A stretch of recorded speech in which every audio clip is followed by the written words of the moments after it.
No! Alrighty, welcome to Nycos D&D, Fellstone Chronicles, this episode called Adjustments. We are getting to our story so far in a moment, but beforehand I'd like to have my players introduce themselves. We are shorthanded at the time. We will see whether any of the others show up, but this is opportunity for the two of you to shine. So give your character name, class, race, and what you believe to be the tallest point on Nycos. Highest altitude on Nycos. Highest altitude. That's tricky. Yeah, that is a tricky one, but... New piece of geographical information to go hunting for. Perhaps. Well, I'm just curious, what is the on-record highest altitude? I mean... You guys have copies of the maps, don't you? I know you may not have yours yet, Scott, but I know that he's got one we can look at. We were marking the Fellstones on mine, I think, and I didn't get it back in. Oh, you didn't get it back? Oh, unless you ended up with two of them. There it is. There it is. So, well, if the mountainous cold ranges are the highest points, then it would be the Grimholtz line, but I don't know. Okay, well, first of all, introduce yourselves. Yes.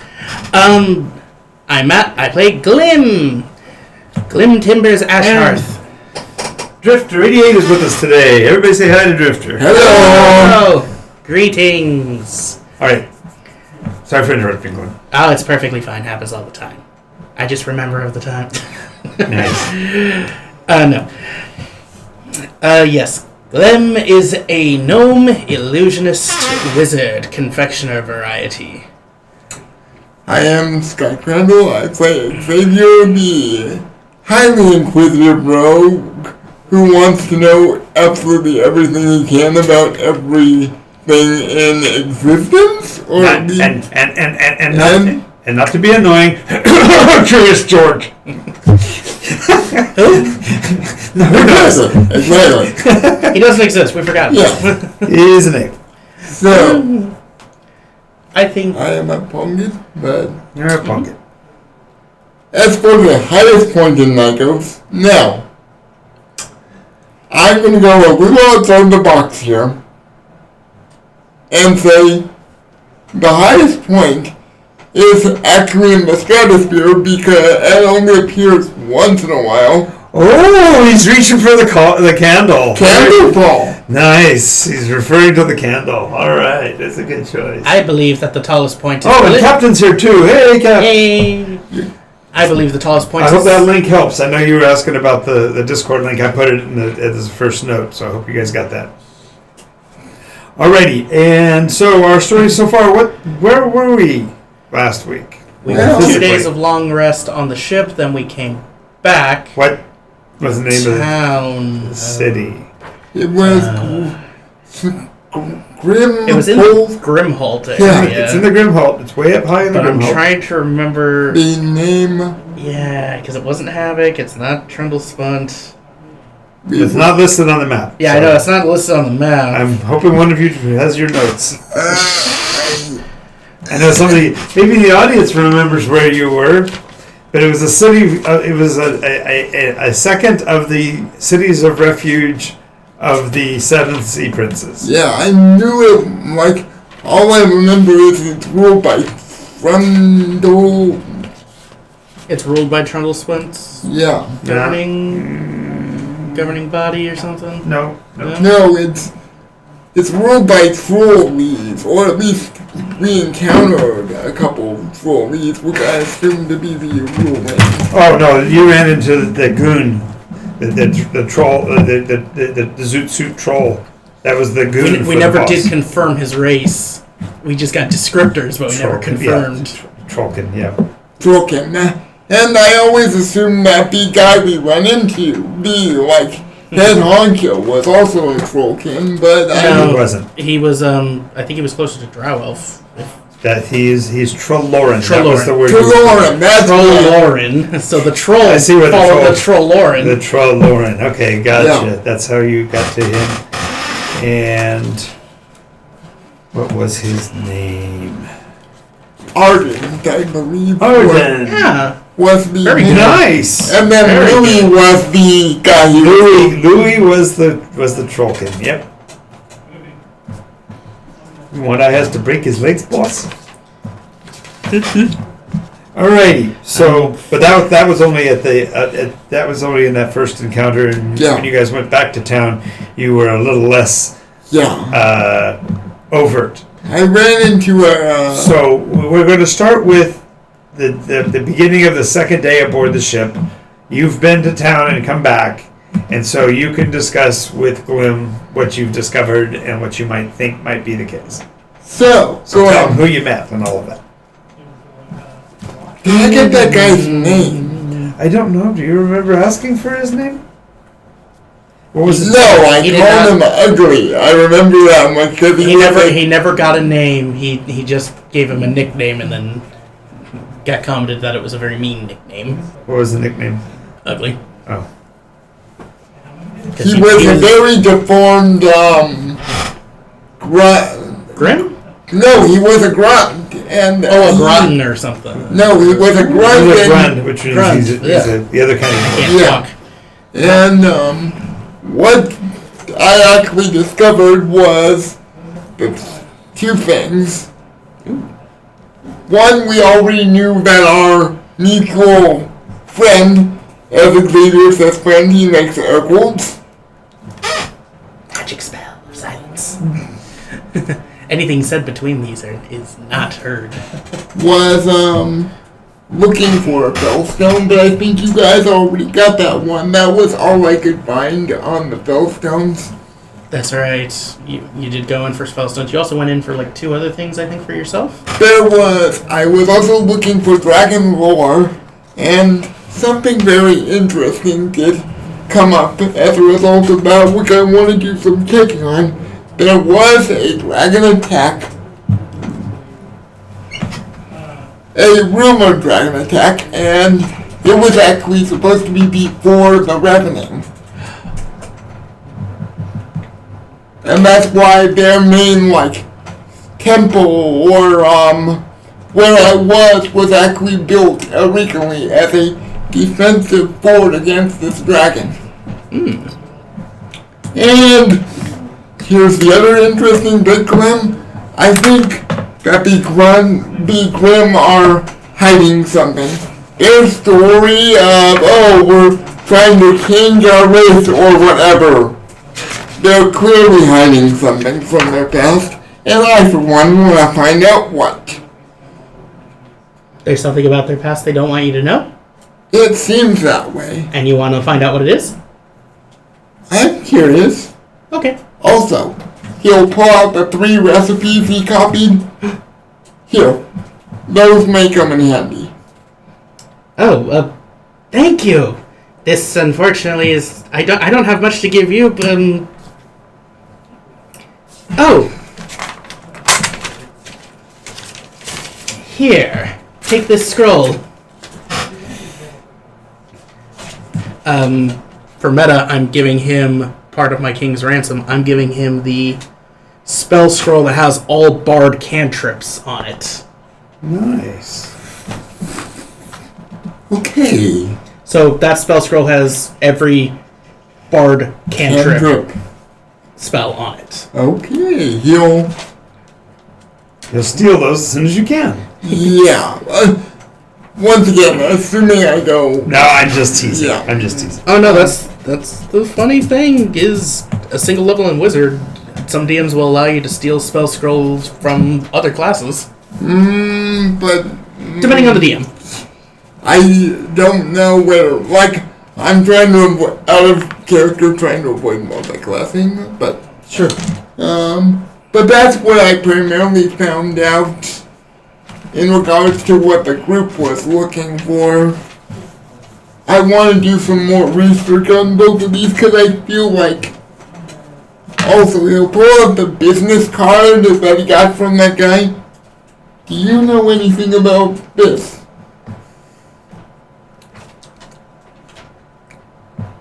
Paper. Obviously. So, you've never heard of something called the Rat's Nest? Well, I know it's a place where rats usually congregate, so maybe it's to mention. Maybe this is a hint as to its clientele.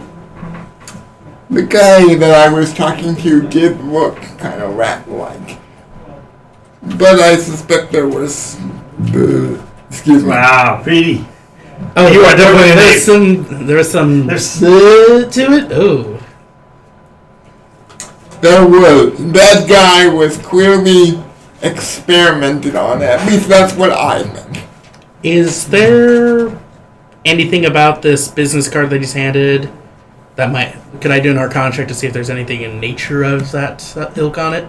Yeah, sure. Why didn't I think about doing that? But okay. A base 16. Because you're a rogue, you're not an arcanist. That's why you wouldn't think to do an arcana check. 24. 24? 24. Yes, there seems to be some form of divination spell cast on it. Ooh.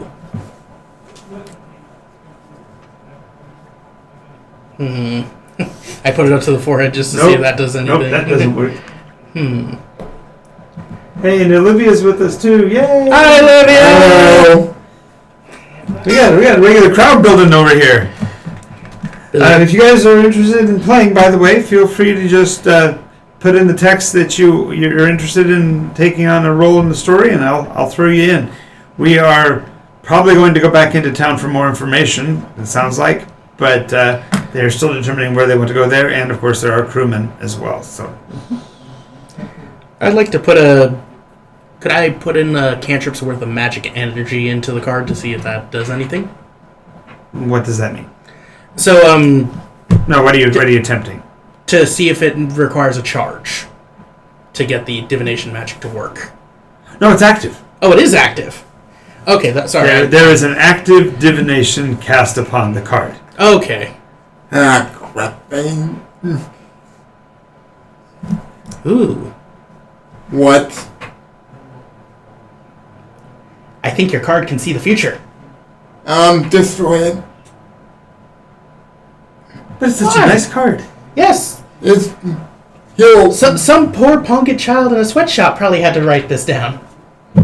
He'll... Something horrible. Yeah, it's actually Livy. Would you prefer to be crew or part of the cast in town? Capped as well. And if you're not familiar with this process, I apologize. It's normally reserved for people who are supporters of the show, so I recommend you take a look at the Patreon. But yes, you're allowed to play just by being in the stream. So just by being in the text. It'll be a little clunky because I'll have to wait for your written responses to things, but you'll be able to be sources of information or ideas in story. So feel free to tell me what you want to play, and we'll go from there. I assume maybe like the mentality of a soft-spoken character who probably every now and then has a pretty good idea. Right. So, not a lot of role play in the exactly what's said, but you'd be a lot of assistance. Fortunately, in a pinch. Fortunately, the D&D combat system does take enough time that it does allow them to actually come up with some pretty cool stuff. Yeah. Well, I'm not talking about combat. I'm just talking about the quick-witted side. Yes. Unfortunately. No one, Glenn, is nearly as quick as you are. But I only got a 25 speed. Can you, by chance, tell what type of divination magic is on the card? I think it's second iteration with a hint of third. No. No, I can't. What type of divination? I just looked at the card and was able to tell it was divination. That's a lot. Enough for you. Nice. I see that. No. You're never satisfied. It might be a tracking device. We should... Oh, there we go. We should get rid of it. Or at least put it in... We don't have, like, an anti-magic field somewhere on the ship, do we? Yeah, it's called your oven. Whoosh. Well, bake the card at 325 degrees. No, 451. 451 degrees. No, Fahrenheit. Yeah. No. Yes. Or perhaps it tells us Drifter, the way you definitely to the can join rat's as well. nest. That could be a possibility. Let's hold on to it for now. Worst case scenario, we destroy it later. Fair enough. Okay. Got it. I'll throw you in a minute, Liddy. So we're deciding to keep the card in the event that it is useful in the future. Okay. Perhaps it can help And it guide came to the you rat's from the The- boss, right? the ugly one, Oh, ugly one. That's right. right? yeah, the ugly rat grunt. Right. What does it say on it? I thought it was a business card to the rat's nest. That's what I thought it was. Okay. That sounds right. And then it has a little bit of divination magic on it. Mhm. He presumes it's a tracking device. I presume it's a way to have whoever has the card guide them to the shop. Gotcha. Little map on the back. Little GPS. Nice. Oh, well, NPS. Right. So here, So, I mean, I'm wanting to head back into town and get more information on specifically, because we know one of these things is supposed to be here, so... oh, by the way, I don't think I've shown you the globe entirely just yet. I think you might have caught a flash of it. I cast Minor Illusion to show him the globe with the marks for the Fellstones. So. Okay. So he's aware. Right. So every spot with a circle is presumably a spot that the Fellstones must go to. So like right here. So, wait, that's just water.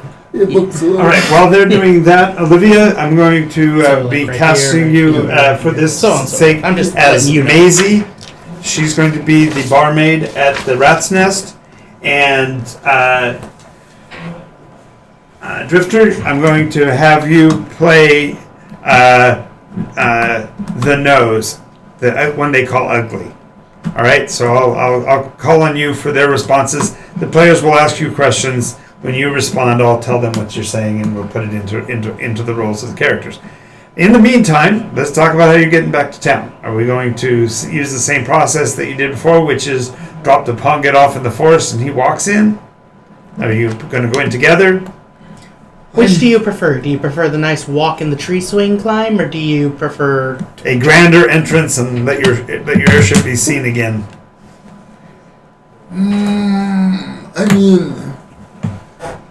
Oh, some samples of the work, by the way, while we're waiting for Mace Up, the painting group Do you that Matt runs that actually paints my model. Safe to bring So the this is one of the airship figures back he's into working on. town after like Too a lack bubble? of focus there. Or, This is a I mean, human if we're gonna paladin, go in flaming together, sword, I would like to bring the airship in, but And I'm just wondering whether that a is dragonborn the wisest paladin. move. Oh, if you'd With an like to, axe. it must be a great move. Let's do it. All right. We're gonna take the airship in. You're going in by airship. All right. Da da da da. So, whose banner are we going to fly, if any? Okay, we know they don't like Draconia. They don't. They're They decidedly don't like the offended. Draconian. They're very offended by Draconia. So what? I don't think the tongue eaters would go over very well. I don't think they're very friendly. It's a very scary flag. Well, that may be true, but oddly enough, Do we want to go for a flag of friendship, or do we want to go for a flag of intimidation? intimidation did not work. So Yeah, intimidation was not so effective. Well. So, but once again, I don't know what this nation considers. Well, these are pirates. This is a pirate outpost. Okay, out of character, does Sure. like the skull and crossbones exist, or is there? The Jolly Roger Jolly Roger. definitely Yes. exists. It's a ubiquitous across every realm known to mankind. A skull and bones has always been a scary thing. So, Predominantly, a lot of the ships have these on them. yeah. So blending in we'd have one of those, and I think Wraith actually has a Jolly Roger. And on you it. also could fly a banner of a specific color to indicate your intentions. Yeah. So, are we thinking veil color here, or? Yes. That would be. Yeah, that clashes with Gru. I think we got two choices. We can either do white or orange. What is white again? Nihilist. That if you come in under a white flag, it's actually aggressive. It is aggressive. White, yeah, white is we are cleansing the field. Yes, the most dangerous of armies fly the white flags. Okay, I wasn't sure. I thought I was interpreting it in the moment as if we come in as a white veil flag, everyone's just going to leave us alone because it's we don't want to talk to these people. No, that would be. If you want to be incongruous, yeah, because they tend to protect people's stuff, which means they're usually able to defend themselves, and usually are. So you wouldn't fly, for example, you wouldn't fly the blue with the skull and crossbones because the skull and bones is I take stuff from other people, but blue says don't take my shit. Mm-hmm. So do you want to do blue? Yeah, I guess we could try blue and hope that doesn't get us into any further trouble, but I think it'll be fine. We won't be in trouble. Let's give it a whirl. Oh, a blue Olivia also was going, wait! Oh, never mind. So we don't want to wear aggressive colors. So he said we're going to give it a blue swirl. Going to go with blue. All right. So as you sail in, the first thing you come across is a small, for lack of a better term, almost like a tugboat. It's basically a balloon with a propeller on the back of it, and a guy pedaling it, and he's like guiding you, kind of like a guide on leads you, and he leads you to a docking station that's on the perimeter. It's not in the center of town, but it's like, well, we'll let you come to town, but you probably need to stay over here. You might want to be a little off to the side. Yeah, if you're big and tough and hard to bluff, and you go into the center of town, they'll probably still try to steal your shit because there's lots of them. But if you park out here, you'll probably be okay. It's the lone corridor mentality. It's a lot easier to defend than. Would you say this is the poor man's dock out of? No, it's more along the lines of there are less complications involved. Hey, less complications are good at this point because we've seen what complications can bring. Right. So. All right. So once you get the ship moored and docked, the first one to meet you will be the same dwarf that was pedaling the balloon, and he comes waddling up. He seems a little unbalanced. He's walking with his feet very close to one another, and so he kind of waddles as he approaches, and he has a pinched face. He has a narrow nose. Given you would expect dwarves to have these big broad faces. He doesn't. His face is very, very narrow and near, long pointed nose. Big head, smell face. Exactly. Was this the one I encountered before? No, this was the one that was on the balloon guiding us in. That's what he said. Yes. And he approaches and says, "Welcome to our fine city. I am Lyric McLeod. And you are?" Glim. Just Glim? No, not Glim? this Glim. Only Glim? No, Glim. Glim Tipman, Glim Ashurth. And you, sir? They call me Xavier. I'm a scholar, my friend. I see, scholar. So you're here to perhaps purchase some of the books? His eyes will go wide and kind of light up. A little bit of visible excitability. Yeah.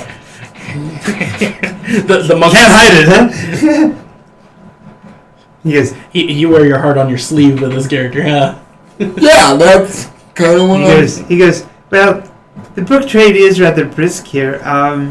Might I suggest you spend your time wisely, for there are many purchase possibilities, and many of them will end in your ruin. Ominous.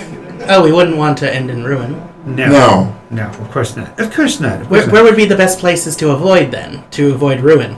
Well, I can't really speak to that point, but I would definitely say you would want to try not to imbibe too many of the local pleasures, for they will bring you to that ruin far quicker than you might expect. Okay, so we're in.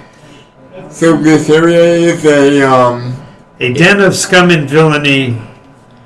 Not that you could possibly get a ship that would take you to Dantooine. I'm pretty sure you can't. But did I say that out loud? I can't believe I actually said that. So we're in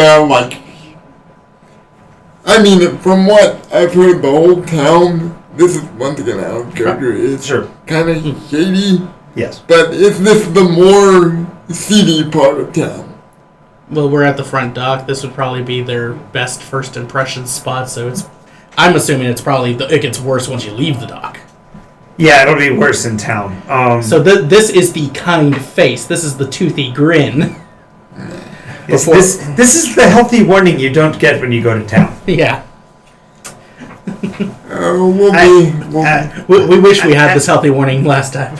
As a member of the clan McLeod, I only want you to understand that anything that happens to you could be a danger to you and yours. And so as a representative of the Tenerife Insurance Society, we'd like to offer you an opportunity to protect your vessel. For a nominal fee, we can assure you that the AB, the able-bodied seaman, for those that don't know this, the ABS, also known as the Ali Basher Society, will protect your vessel from any possible damages. How much? A simple price of 1 gold piece. To protect it in the event of ruin? In the intent... Yeah, no, I can't protect your mission from ruin, but I can protect your vessel from arson, from theft, from break-ins, and graffiti. Well, unfortunately, since this ship is our livelihood, we can't afford to lose it. Yes. Glim will put down a bit of his life savings on this. It's a large amount, but here's 1 gold. Thank you. And here's a silver for your kind words and help. Please make sure that it is treated with the utmost of kindness. Absolutely. We will do so. And thank you for understanding. I do need your mark. He slides a piece of paper across, which just says insurance, name of your boat, which you have to then sign, and then your name. I'm going to read it. If it's an actual form, I'm going to read it to make sure. Yeah, literally, it just says that. Insurance, name of boat, and name. Oh, see, me and my scholar here are well trained in the art of legality papers. Excellent. This should be easy then. So we're going to need to unfortunately rework this a little bit. Olivia just noted, ooh, that's lots of loaves of bread. Oh, God, okay, here we go. Thank you, Olivia. That was my... Yes, it's a lot of loaves of bread, and Glim is now That's a lot of bread, man. That's totally a lot of bread. In meta, I am trying to overplay the idea that, unfortunately, this is costing us too much. Right. There's not much else you'll find. Well, no, and she noted that more than likely they would be raiding your boat. Well, yeah, that's kind of why. That's why I was trying to allude to the idea. So make sure you write down the name of your boat.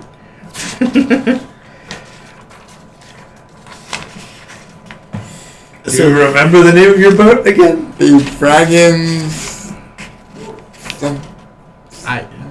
The Flying Dragon Wagon. Yeah, Dragon Dragon Wagon. Yep. All right, so you signed the paperwork, and great. You can enjoy your times in town, and just know that your vessel is safe with us.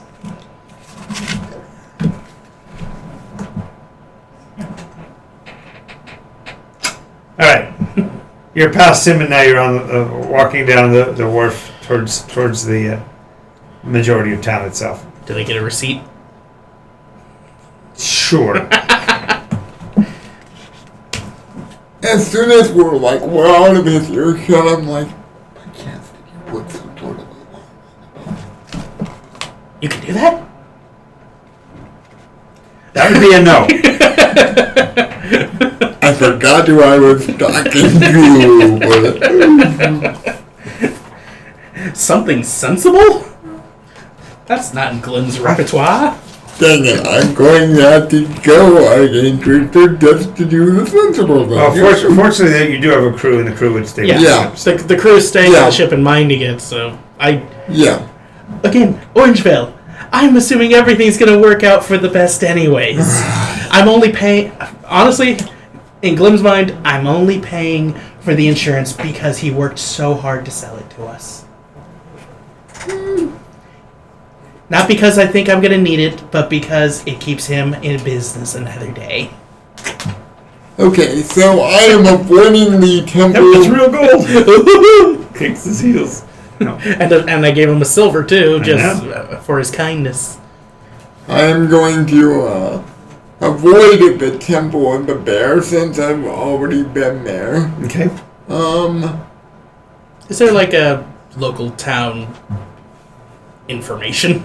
Well, I'm assuming there's not much on guards. No, there's not much in the way of guards, but there is a rather predominant central fountain, and around the fountain are several billboards. That would be the equivalent of a news source.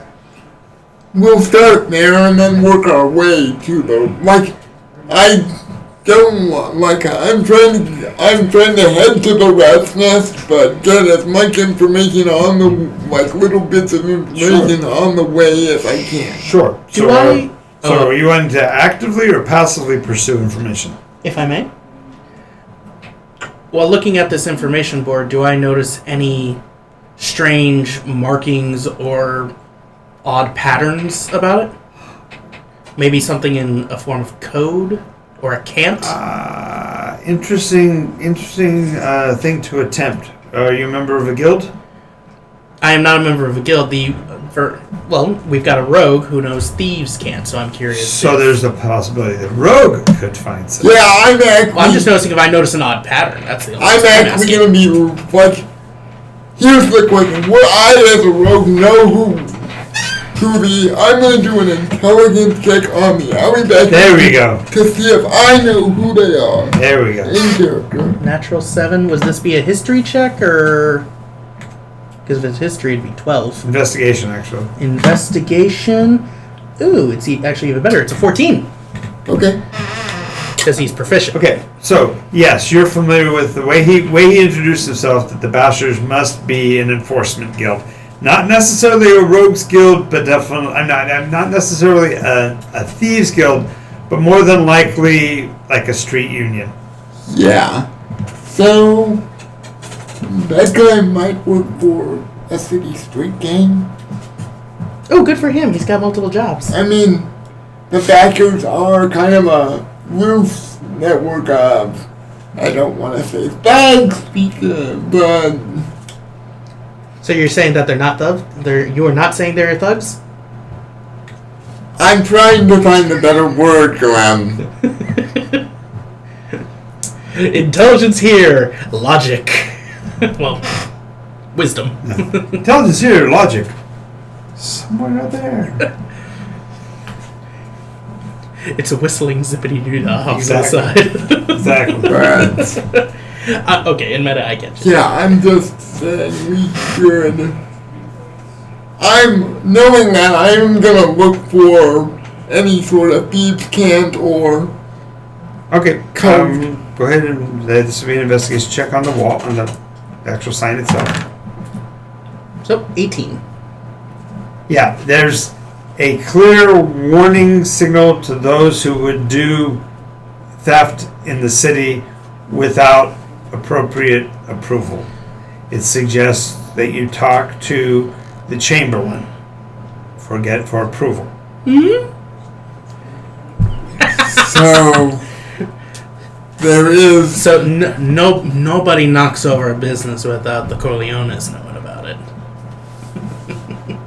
I'm like, We're in a mob run city. who is the king? I'm looking The at Chamberlain. this. Who is the Chamberlain? That's interesting, but So there is an organized sleep. Well, not only that, there are several notes that suggest that people are offering a particular series of bounties for information. Either there's a bounty for locations of people, bounties for the return of stolen its, and such like. I'm gonna point. Do any of these sound familiar to us? Well, the only one that's like old and faded is a person who is looking for an ovoid stone, reddish and black, and top dollar paid. Sign the name says check with Quantivus Braze.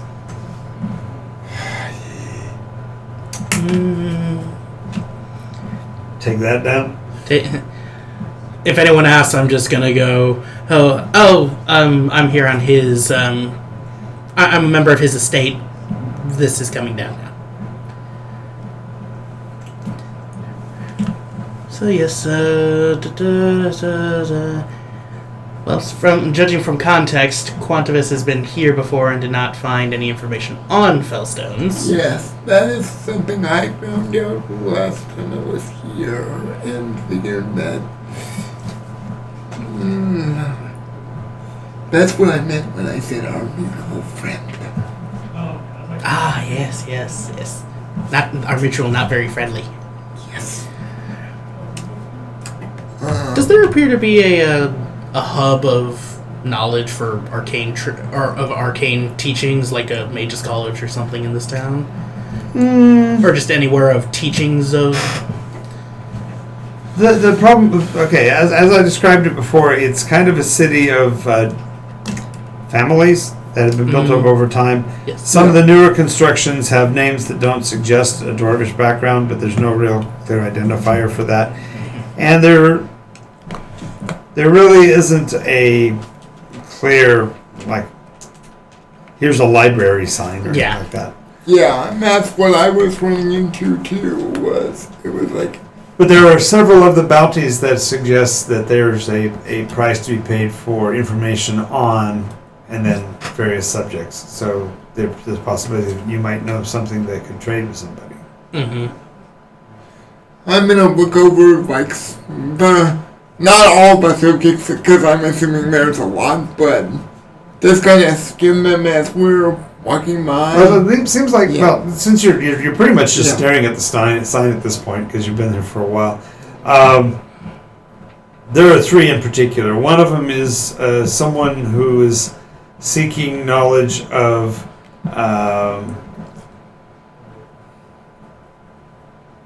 what's the name of the place? The Garthwan, whatever that is. They're asking for information about the Garthwan, and there's also a somebody who's looking for someone willing to be a cartographer for a mapping mission. And the final of the three is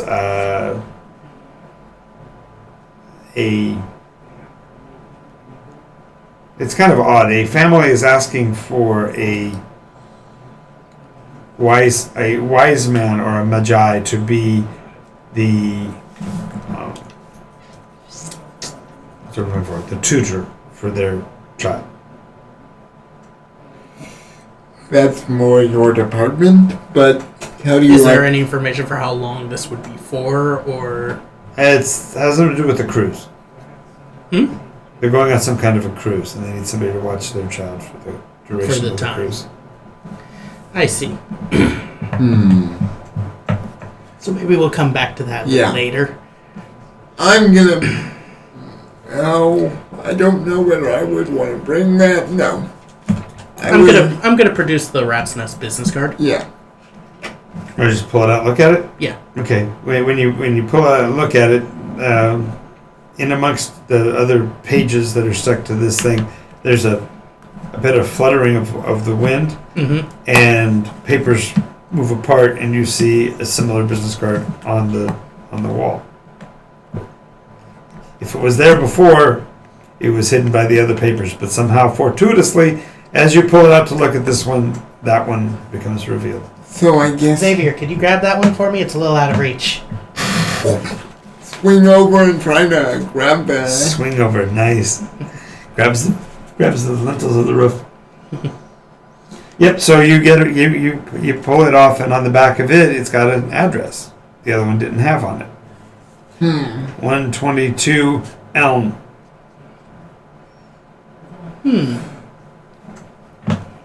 Okay, I'm gonna do a I guess it would be would it be investigation or survival to do like a navigation? Well, what are you trying to do? Are you trying to find out. dead reckon it, or are you trying to pursue this clue, or are you looking for a sign that says Elm on the corner? I'm trying to pursue the clue. Okay, so go ahead and make another investigation check, because you're looking around to see if you can find something else. 24. All right, you see a surprising. This is going to be odd to say, but a surprisingly well-proportioned dwarf. She's, well, first of all, she's clean-shaven, which blows the entire "all dwarves must have beards" story out altogether. But she does have braids that are almost dragging the ground. Flame red hair, freckles, broad face, flat nose. Strapped to her back is a small keg. It's what's called a tun, and there's a tap on the back of it, and hanging from her hips are 6 cups, and it says "Help yourself and follow me" on the sign on the back of the tun. Xavier's gonna Well, it says help yourself. cautiously walk. About how far away from us? Oh, she's passing within a few yards of you. That's why you noticed her. She went So by. I'm gonna try to secure one of the cups and help myself to a pint. Okay, so our little barmaid she's heading on her way to work, carrying this tun on her back. She notices that there is an ape approaching her. What is her reaction to this ape-like being reaching for the mugs? With a gnome close behind. The gnome behind him dressed in... You Orange. still have on the orange pants? No, remember the pants were... I got brown pants for trading Yeah, that's right. maish, something else. Yeah, gotcha. So you're wearing brown trousers and an orange Kind of toga. tunic. Yeah. kind of a toga-esque. And for now, I'm gonna have my the yellow scarf wrapped around. Oh, we nailed it. She says we basically described her as she is, except for the flat nose. red hair and freckles. So, what's your take on that, barmaid? Are you going to swing your hip towards him, or are you going to be demure and try to draw him towards you and towards your place of your establishment of business? Run away! While she's considering that, you smell fresh baked pretzels.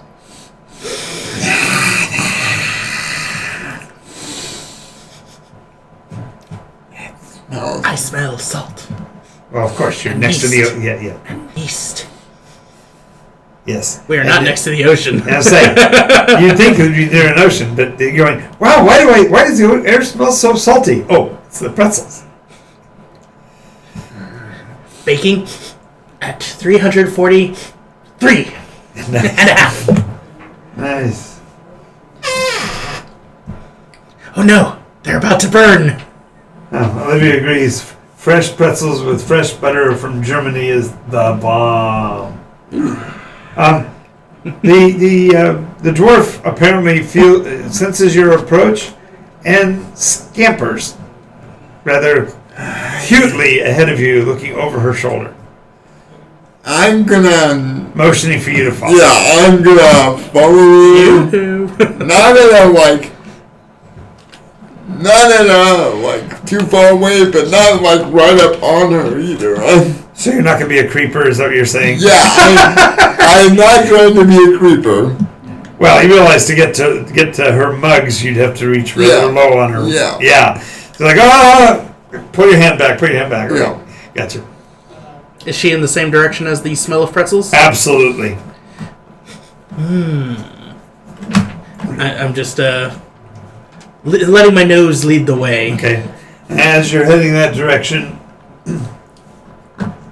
that's very funny, Captain. He goes, beer. I think Captain deserves a PP for that one. Yeah, that's a very good one. So, you see her basically turn in and start to climb a staircase of an establishment nearby. The sign above it, they've stapled or connected yards and yards and yards of what looks like fish line into just a tangled mess. Okay. In amongst the mess of all this fishing line, you see the whiskers and nose of a rat sticking out. Okay. At least we know. She trots up into the business. I'm gonna. The smell of pretzels amplified when the door pulls open. This is laser focus. Yes. As soon as the door closes, I'm just pushing it open, just continuously going in, finding the source. I'm gonna follow. Glenn. Oh, Yeah. as she went in the door, she did a braided hair toss. Oh, okay. Oh, now she's playing coy. Exactly, totally drawn. Beer, pretzels, and the hair toss. Exactly. Oh. What's that line from Zombieland? This is one girl who's definitely gonna get the hair brushed off of her ear. The second one's already come out, and I still haven't seen it. I haven't seen the second. Oh, I have seen the second one. It's really good. Okay. I just worry that it's too far removed from the original, but We'll talk about that later. Yeah. All right. Right now, we're going to talk about the door. braided hair toss and the pretzels. So when you open the door, the dim light inside, of course, your eyes have to adjust, and the tables are all set for people under 3.5 feet tall, under 4 feet tall. So these are clearly a dwarvish bar. Yeah. So it's still a little tall for me, but not bad. But the pretzels hanging on the rack behind the counter are as big as a dwarf. They're these double ring monstrosities. Double pretzel loop. Yep, and they've got some of them have salt on it, but they also have some that have cinnamon and sugar on them. Ooh. And above it says pretzels by the rat's nest, breakfast, lunch, and all other meals. And then down in tiny print, yes, that means 11:2 breakfast, afternoon tea. I imagine there's a plank of wood, like a popsicle stick, taped on, and then it's continuing more. Exactly. And it's just like they keep tacking on pieces. So Exactly. So as they enter the establishment, what did we determine your dwarf's your rat face guy's name was? We just called him the Nose. The Nose. That's right, the Nose. So follow your nose. So Nose, they've entered your establishment. These are the same folks that asked all those questions yesterday. Well, how would you like to approach this? One is. Let me know. While you're doing that, Braids has dropped off her turn and taken on her little German apron to make the image complete as she turns back to look at you. Ah, you boys want some good stuff to eat, yeah? I'm still just following the source until I get as far as. Leaning over the counter. Wait your turn, boyo. How much for the pretzels? Yes. One pretzel, 1 copper. 2 pretzels, 2 copper. A giant pretzel, 5 copper. suitable for feeding an entire crew. I put down 6 copper. 1 of the salted for me, and 1 of the giant for my friend.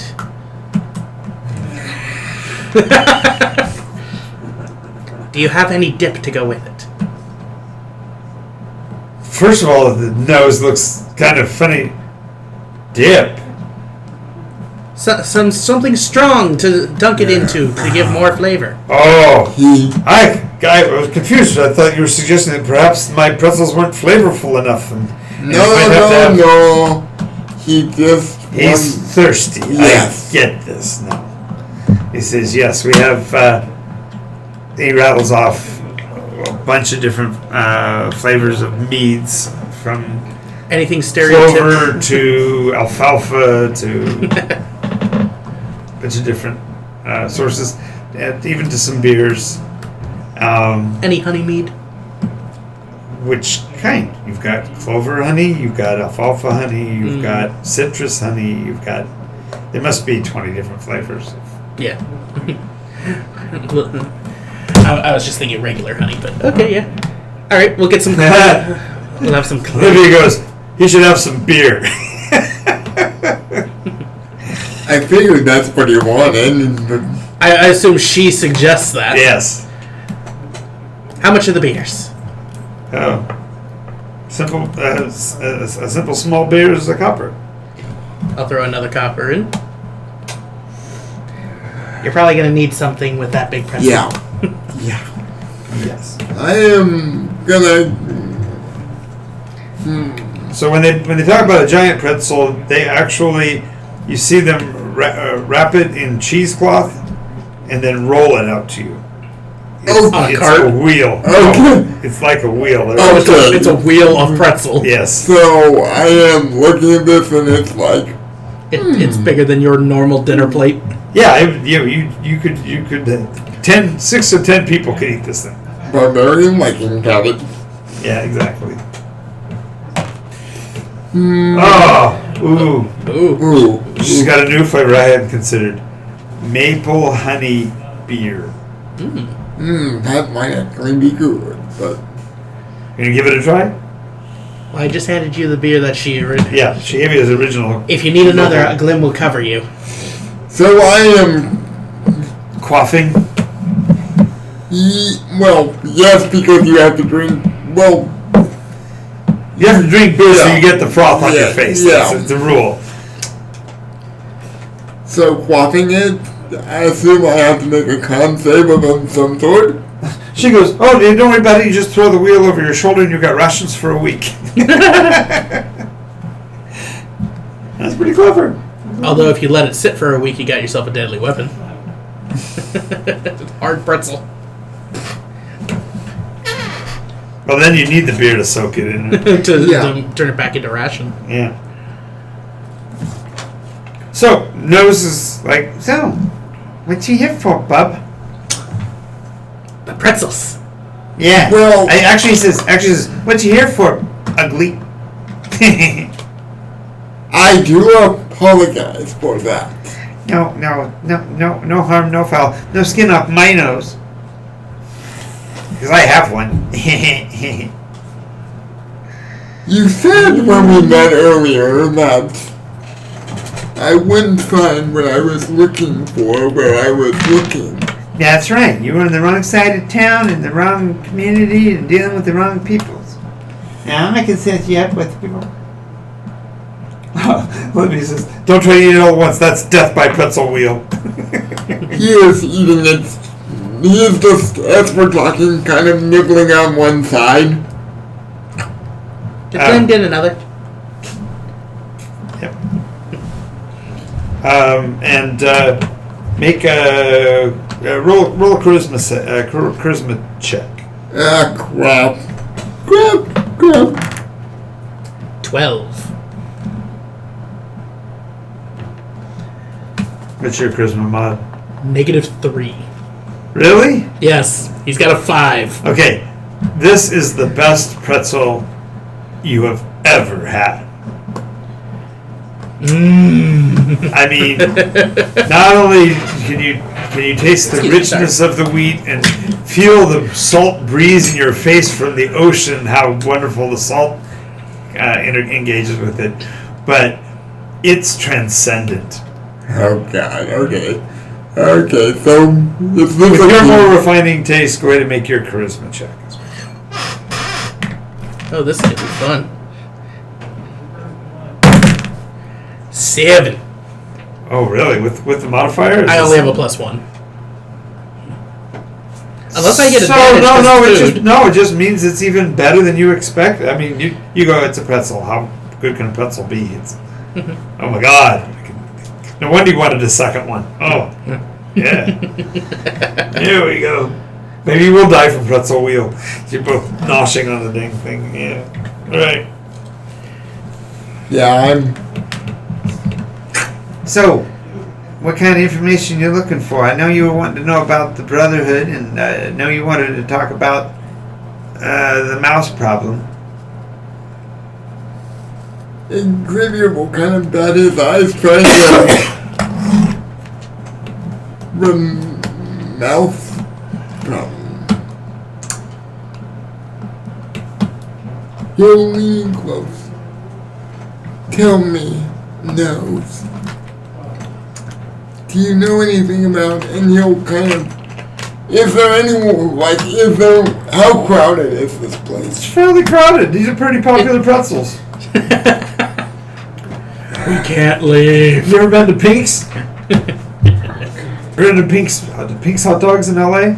I've never been, actually. No. Okay, so road trip. We're all gonna go to Pink's one of these days. I'm gonna have to take everybody there. Oh my God. Hey, I want to go to Vegas to check out the Heart Attack Grill.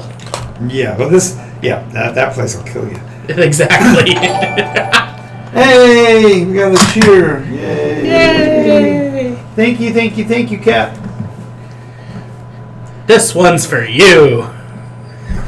Well, so Alright. he is like looking around. Know anything about any fallen stones? Well, that's a good way for the end. Say that again? Know anything about any fallen stones? Fallen stones. Well, I wouldn't know nothing about no fallen stones. I know about some stolen stones. Some stolen stones? Mm-hmm. Who stole them? That's the mouse problem I was talking about. So Are these valuable stones? I wouldn't know much about that. You'd have to talk to their owner. But what I can tell you is that the ABS is rather concerned with the fact that the TBM has started to involve themselves here. what is the TBS? TBM? Really? I thought we talked about this last time. 3 blind mice? Or was that with somebody else? From what I remember of our conversation, sir, you came with me seeing I was looking for something, said I could not find it here, handed me your business card, but I at that time was hesitant to follow because I was alone and it's a dark and terrible city. Yeah, I get it. That's why you had to bring your tough. I just look at him I've got your back. and then at Clem and kind of like, I look at you. I've got your back. Because I'm just holding up a pretzel probably bigger than me. so, Hey, we got a tier 1 sub. Yay! so what is this? An anonymous cheerer, too. Yay! So This there's, subscription comes great responsibility, says Captain. so tell me more about your Dungeons and Dragons and responsibility? What is that?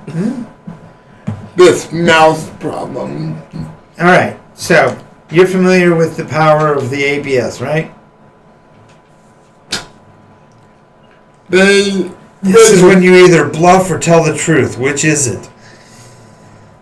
I am very slightly familiar. Ah, I see. So if you're slightly familiar, you know that the pressure's coming from above to organize in agreement with the Winged One. You heard the broadcast. You know about that nonsense. Sure. Okay. Sure.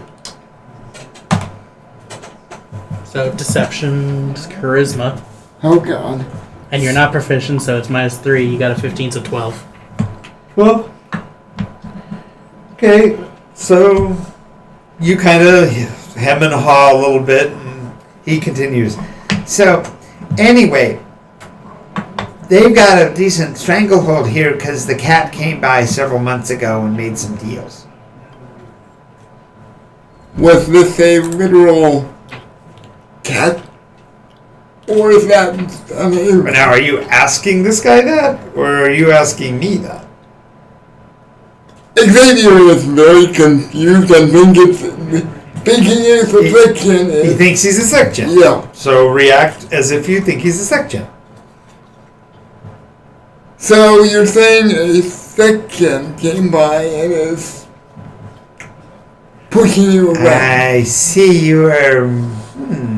There is so much more I could tell you, but I need to see the color of your coin first. What's the information worth to you? In other words, he's immediately turning cold. It was he was trying to be your friend, and he clearly misstepped with that comment about Secgen. So you're off base about who the cat is. I push a silver. How much for the recipe? Recipe's not for sale, but I might be able to get you a lifetime discount.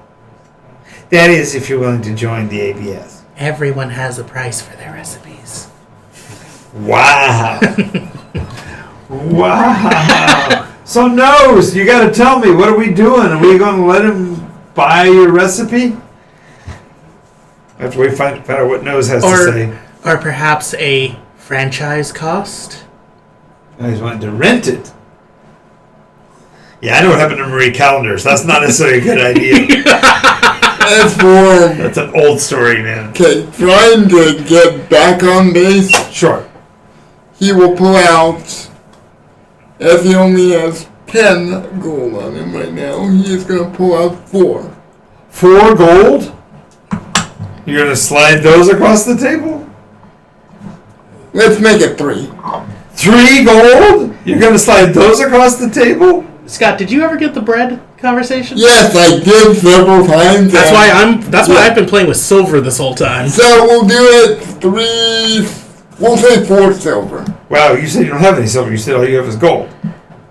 That's right. So a gold. Yeah, It's still Do you S-ton. need a load? A loan? A load? Do you need a loan? he'll like. I'm gonna pass you ever so nicely 10 silver pieces. All right. So he'll try for 4 silver at first. Yes, sir. He nudges the coins over to his side of the table and says, so, we'll talk about the recipe possibilities in the future.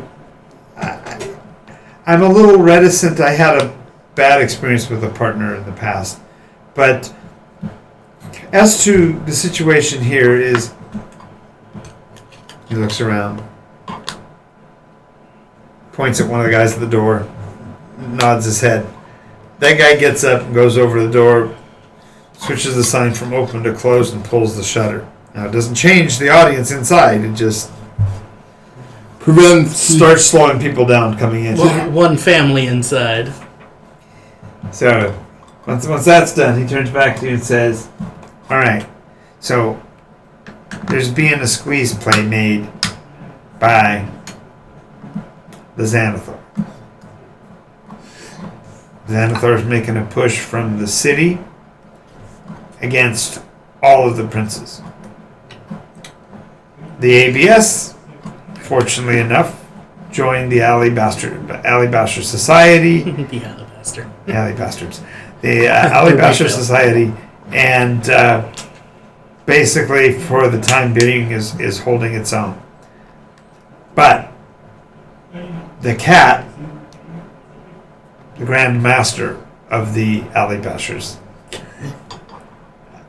has an affinity for the Sea Princes and has basically granted them permission to act in cities controlled by the bashers. However, that's now been negatively influenced by the arrival of the others. So therein lies your true problem. Well, that's only stage one of the problem. Stage two of the problem is that TBM seems to be making deals with the Sec-Gen armies of Draconia and several other rising nations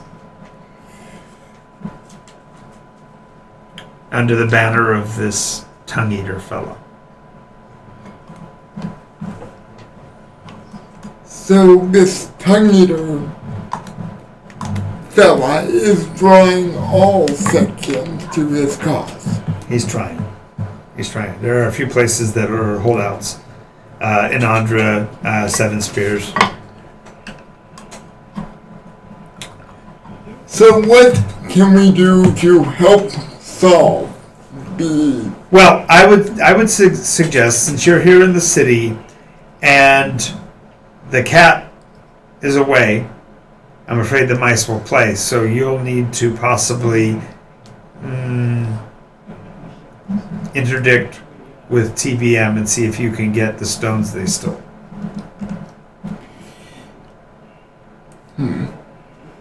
When you say, does this require negotiation or would force be more necessary in your opinion? It doesn't matter to me how you do it. It be your business. I'm just letting you know that the bashers are going to support your action as long as you're going to provide us a nominal fee from that collection. I think, given the fact that you're operating without guild licensing, 90-10 is a fair split. Well, I did see something about talking to an individual known as... Ooh. Sorry, every time. Oh yeah, you've just been intimidated. She says you should make you intimidated. I should have to make an intimidation roll. Well, so that's a really good point to bring up. In role-play games, if the person's capable of doing the intimidation, they don't need to make the die roll, because they actually can make the intimidating statement.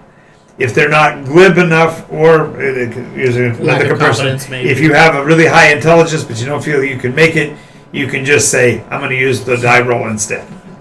In this case, I'm intentionally intimidating them to see whether or not I can push them. Yeah. Is what? Olivia was asking. So...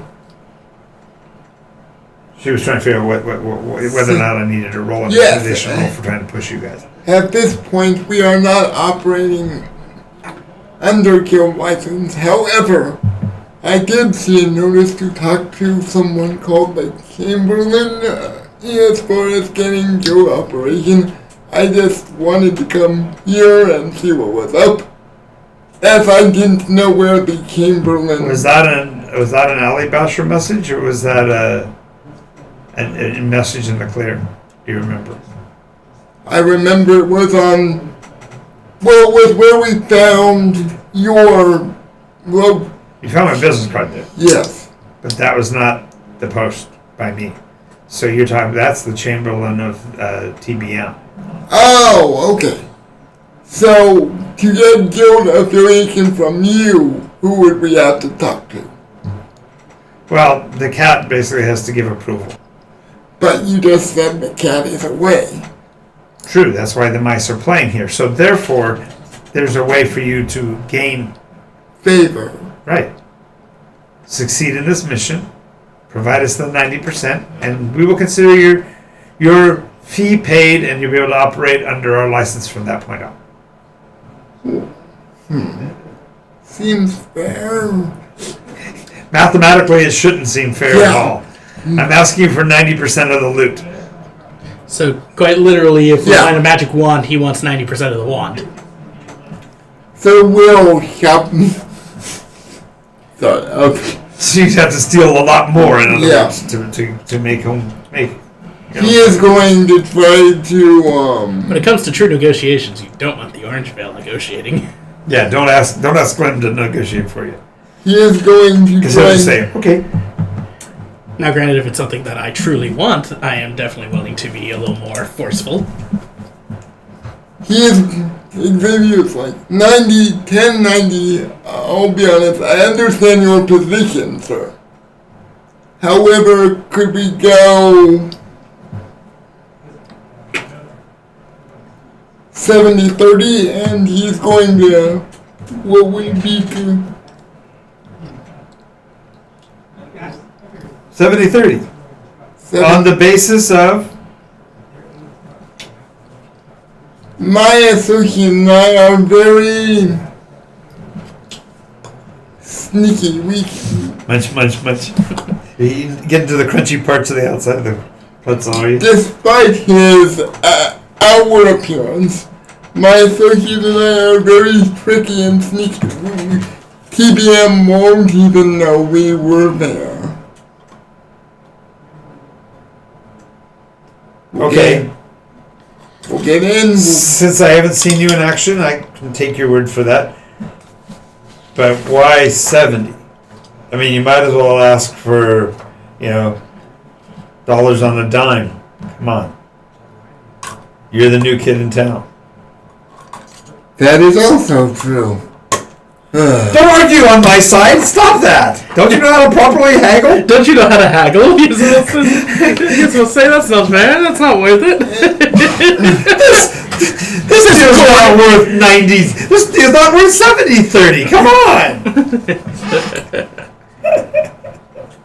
How about So in meta, you could push for a higher to closer to even percentage if you wish. how about a more even trade? Usually, just for sake of argument, when somebody starts out 90-10, Yeah, usually flip-flop and say, oh, so I'm getting the 10, I'm getting the 90, and you're getting the You try 10. and turn it around, if anything. Right, because that way it puts them on their heels and they have to defend why they get 90. You're new to this negotiation thing, aren't you? in fairness, sir, I was stuck in as a statue in Chronicles chamber. Whoa. Time out. You were a prisoner of Quantivus? He'll kind of.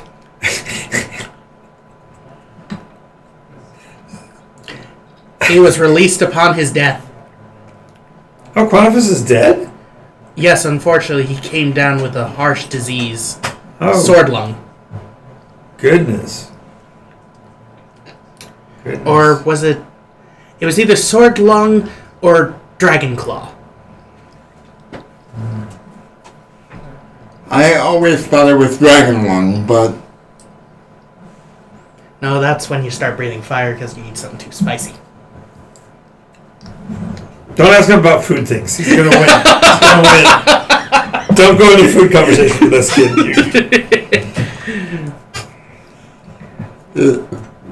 So, you want something different from 90-10. You're going to do this, and then they're not even going to know you're coming. What are you willing to... Let's see.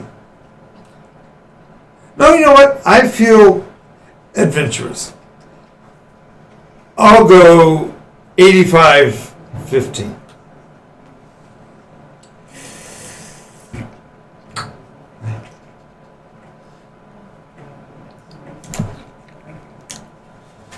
I was. Xavier. Look, these pretzels are amazing. I know, but that is not. No. That's not helpful!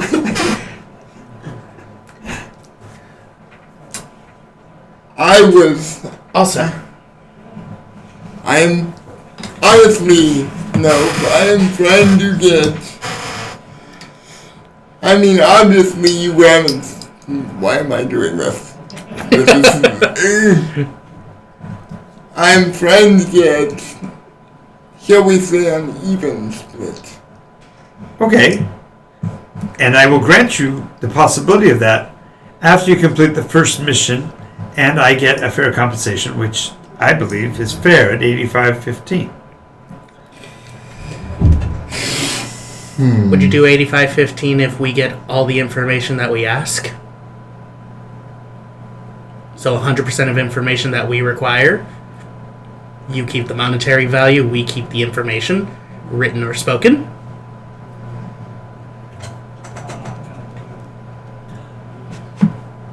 Are you sure you want to do that? Because to me it seems quite unfair to take from you all of your loot.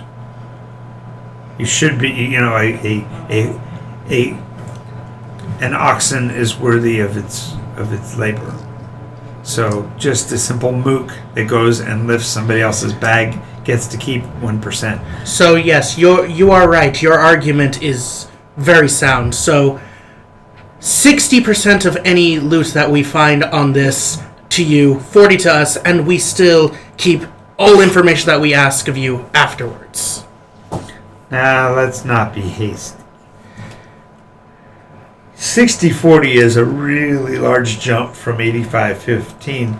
So, assuming information is now on the table, which we hadn't even discussed, it might be useful for our purposes if you gather information on what the mice are up to. So, how about this? We'll go 80-20 If we and can, even share of the information.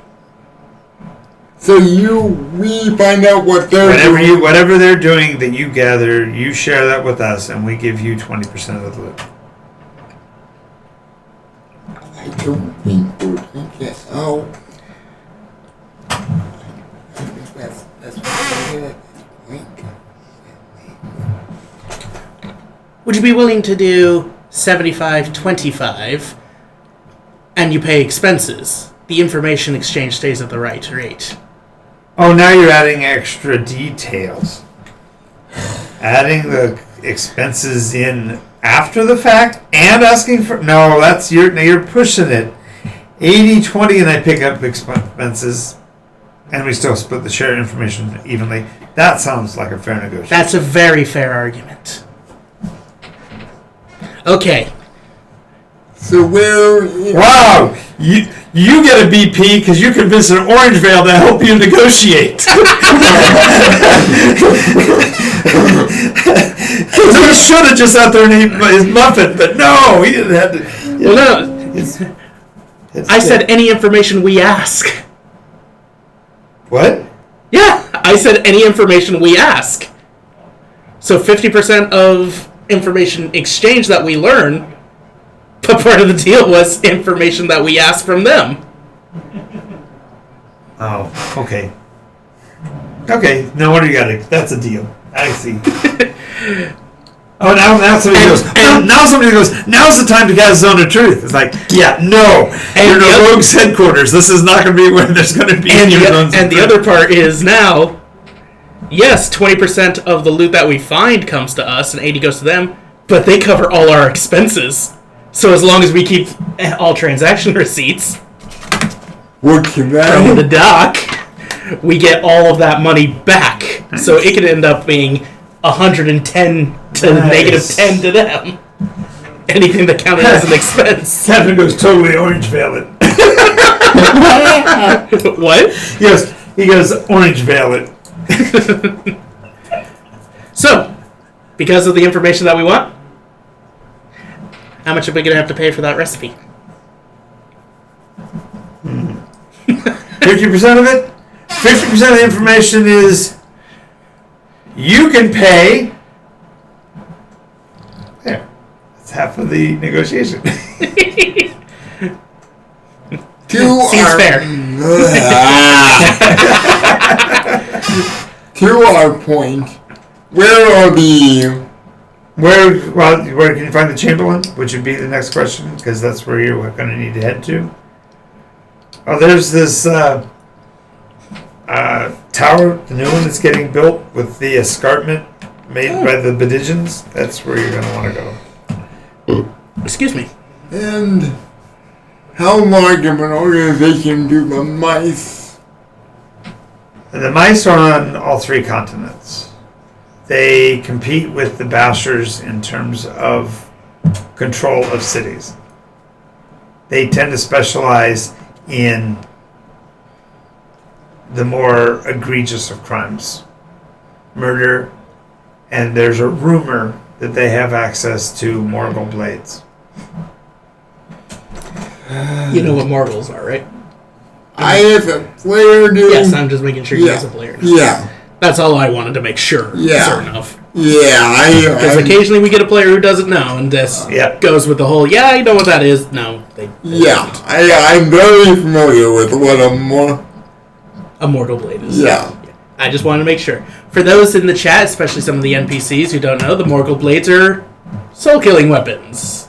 Very, very nasty. Not very kind. Unfortunately, your cleric will not resurrect you if you've had one used on you. Yeah, if you die in Dungeons & Dragons, most of the time your character can be brought back from the dead by resurrection or reincarnation. If someone administers the Morgul blade as a lethal blow, you cannot be brought back, ever. Ends the character forever. We cast your character sheet into the fire. Yes. As soon as I hear mortal... Okay, I think I have high enough intelligence to even know what that is. You have a 17, Yeah, so that's so when you say they have access to those, is that like every single member or only the higher ups? I can only give you 50% of the information I have. Fair enough.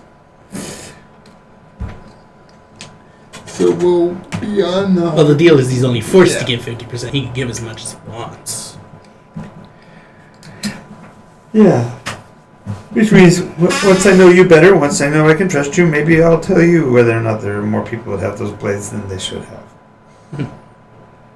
So, got it. Assume for now that every member has one and, That would be safe. That would be perhaps foolhardy, but that would be a safe assumption. Now, because Glim was so entranced with the trying to figure out the recipe of your pretzels, what is it you wanted us to do? he wants us to investigate TBM. Anything in particular you're looking for? What they're up to. He just said this. I do have... Oh, no. That's funny. Again, it's just... Yeah, I remember, was so entranced with the pretzel. He did all the negotiation based on getting 50% of the pretzel recipe. That's what he was going for. He didn't even realize what you were negotiating for. He was talking about a completely different... Oh my god! You now got that? That's funny. Well done. That's why you got a BP, because you got to negotiate for your deal, but it was to get him what he wanted. Oh, you are. Oh my god! That's fun. I don't care who you are, right there. That's funny. All right, so told you where. Yes. You probably want to scope out the rest of town, get a kind of a feel for the schedule of things up at the tower.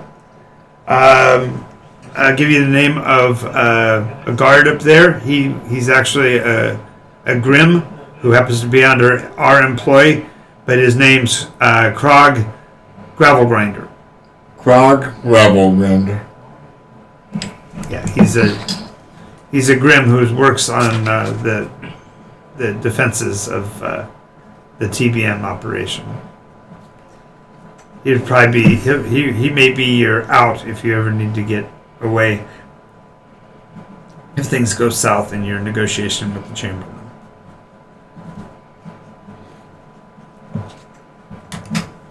Okay, so I wanna...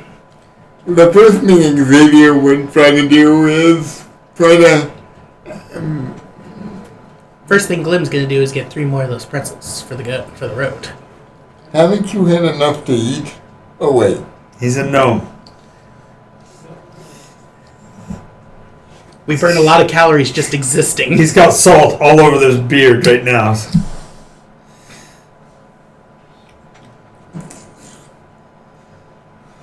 fingers were all sticky from the butter, too. Okay, so No answer to that.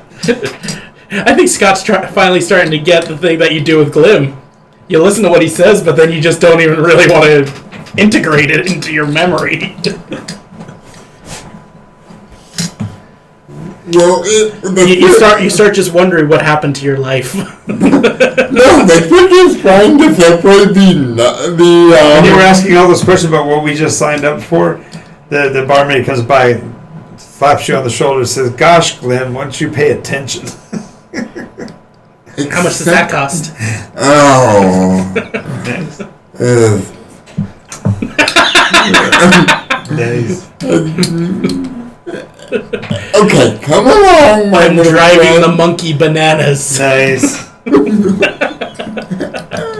I'm sorry, I had to. On a wagon with pretzel wheels. Okay. Enough of the. I'm gonna be done with the Yes, monkey we're jokes done. at We're that. done. See, now you're getting it. Yes, all right. Moving on. So, anything you need from us? Remember, we're paying your expenses, so anything you need from us, let us know. If you need disguise kits, if you need fake papers, well. Glim's always dreamed of being a pretzel vendor. I'm trying to see if I. I'm going to pretend I'm going to work for you. So teach me your recipe. I'm more or less just going with the whole you put up like a fake little peddler stamp right outside of your mark, and that's how you case the place. Gotcha. Yeah. So you want a vending kit for the. So it'd be the same thing she was carrying, the tin on the back with the barrel and the. But I'd like to see if I can do the. I think the pretzels might get a lot more interest than the beer. Oh no! Yeah, I get it. Yeah. I'm actually like. And hey, there we go. We have our man on the con game thing. I'm trying to remember what the term is when you've got the con artist and then you got the one guy who goes in and is just like, oh, I won $200 here. The straight man. Yeah. The shill. The shill. There you go. I couldn't remember the shill. So we got the shill. Oh, the pretzels are so delicious. So Xavier might ask for a disguise kit or some sort of fake paper. This, oddly enough, he does not have a disguise kit, which is odd for a rogue, but You're proficient, but you don't have one. Yes, but you are a sec gen. It's kind of hard to hide sec gen behind a costume. I could argue like face paint. Different. I'm markings. sorry. Have you ever watched Lancelot's Secret Chimp? You can paint him up all you want. He's still a chimp. No, I'm saying how instead of having one like a moon on the forehead or something, it's a sun. I know. I'm just teasing. It's the war paint argument. so you're saying because I am who I am or what I am, I'm going to stick out like a sore thumb. Oh, we can create a different identity for you. We can do makeup. You probably have to wear a dress. Is Aviana?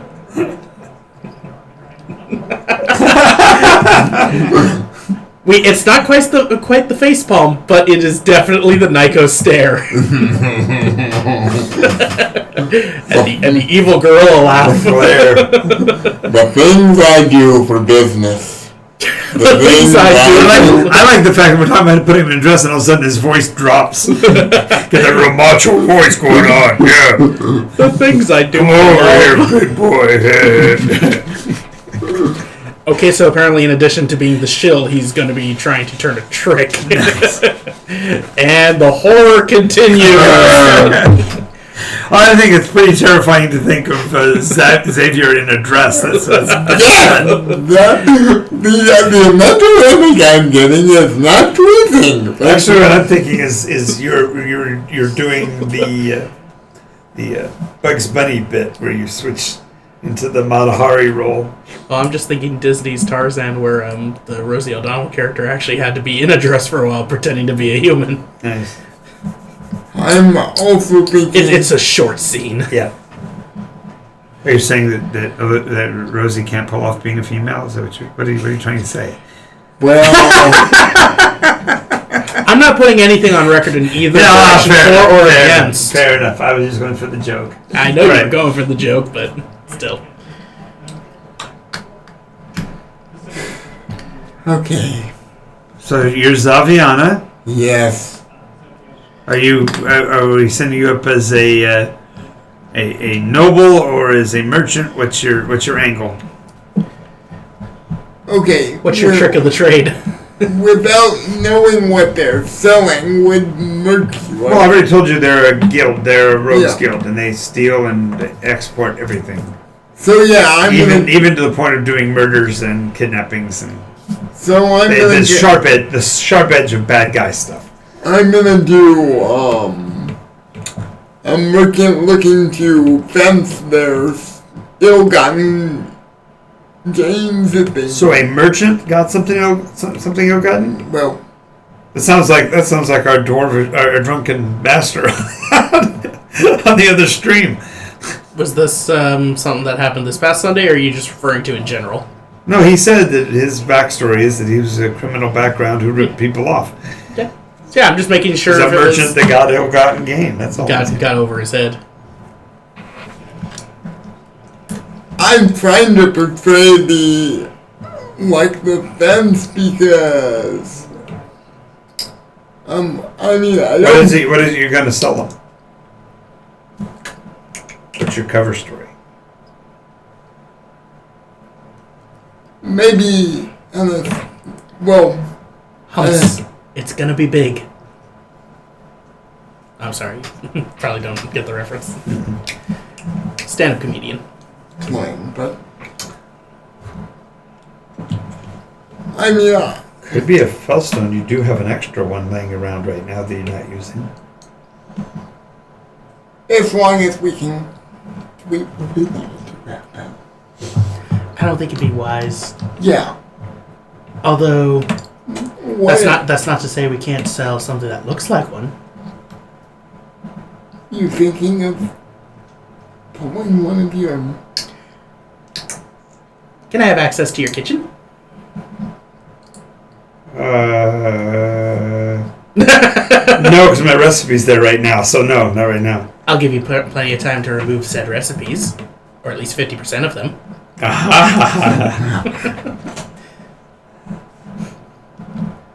No, what are you planning on cooking up? In meta, Mm-hmm. remember the Fellstone trade? Okay. Oh, you want to duplicate that? I want to make basically a Fellstone.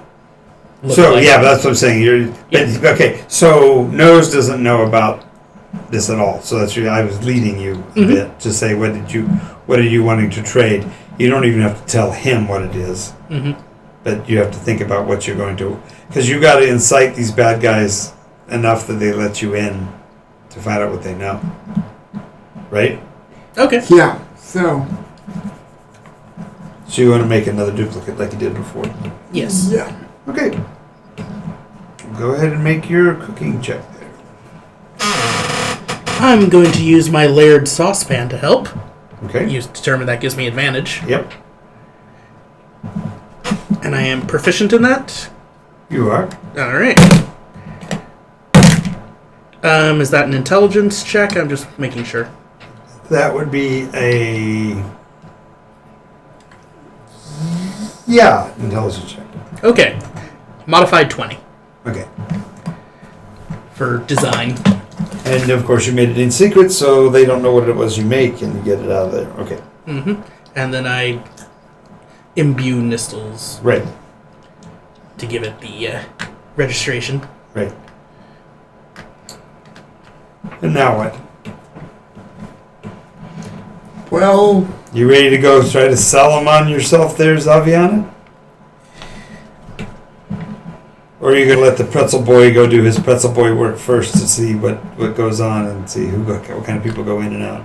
I'm gonna let the pretzel boy do his work to try and scope out what we're dealing with before I go in there. Got a new nickname for Glim. Glenn the Pretzel Boy. No, the first. So, I've been watching the new Harley Quinn show on the DC streaming thing. If you're familiar with the villain Clayface, they made him a thespian actor. Oh, nice. So every time he transforms into something, I am Brenda, single mother of 2, and he just has a giant backstory for everything he turns into, and it's so overblown. Nice. So all I can think of now is Glim. Pretzel Boy.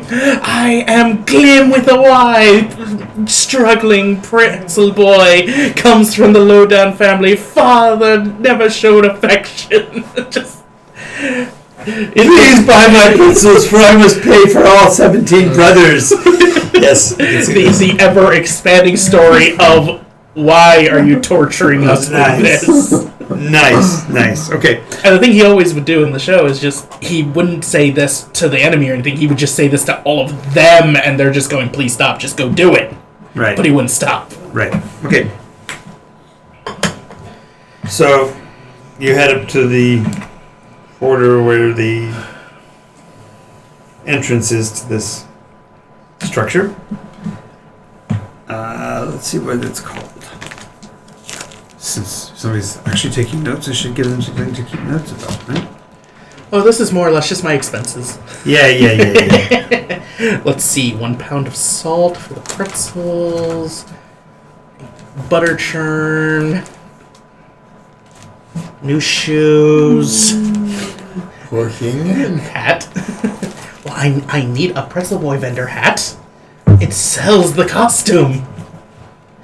People will not truly believe that I am just a lowly pretzel boy without the hat. I'm killing Scott. Nice, you're John. totally killing him. I'm killing him. I'm getting him to actually do the faceplant. Nice. Yay! Nycos headache strikes again. Somebody get a camera. No. Yeah. This is not going on Yeah. Facebook. Oh no, yeah, it totally has it on Facebook on the Facebook.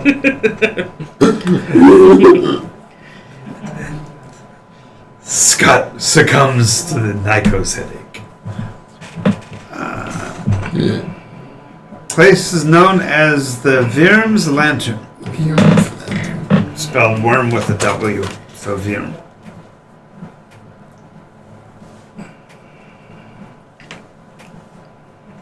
Now the image above the door is not of a dragon, but of a drake.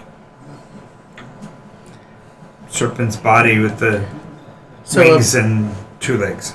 Yes, but no arms. Yeah, Drakes use their wings. wings are the as arms. makeshift arms. Yes. Well, not makeshift, but yeah. Yes.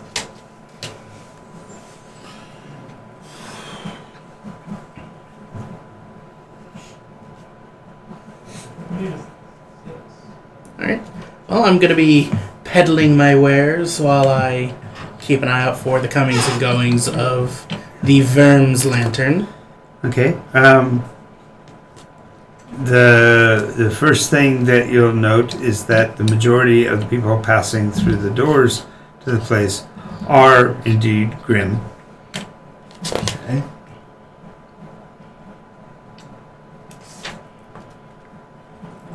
But at one point, a dwarf that is more animate than the rest, and by his clothing more than likely is a grund instead of a grim, is leading a group of halflings.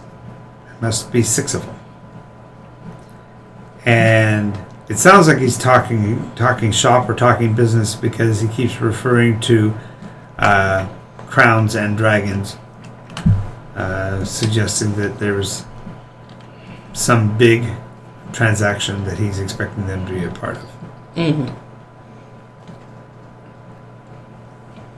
But this is like big, and just from being across the way, I can hear it. Yeah, well, and he's pointing. He's pointing to the area. So it sounds like he's trying to be impressive, like he's trying to draw these halflings into some kind of a scam or something. I'm trying to remember. Basically, the whole selling the bogus stock bonds or something. Right. Yeah. Story of Poirier. or the sting. Yep, it's the same basic idea. So, as he does that, you notice someone that you hadn't noticed before who also seems to be shadowing the front door of the place. And that is a grumpy-looking rook hobbling around 1 foot on a cane and a little, like a peg instead of a foot, like a little stump. Boy. And So he's got a crutch and a peg leg. right, and he's got a little cup, and he's rattling the 1 or 2 coins in the cup, trying to get people's attention. And when these guys show up, he makes a much bigger noise and kind of wades through them. Make a perception test.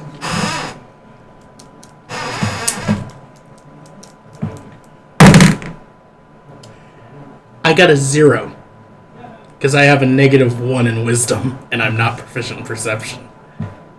Yeah, you don't understand at all what just happened. There was some kind of movement back and forth. You saw a flash of some coins. You see some sharp knives. And then you see the rook on his back shaking. And the halflings and the dwarf scuttle inside the building. I'm gonna run over there and see. When you get there, he is cold as a stone. No signs of life.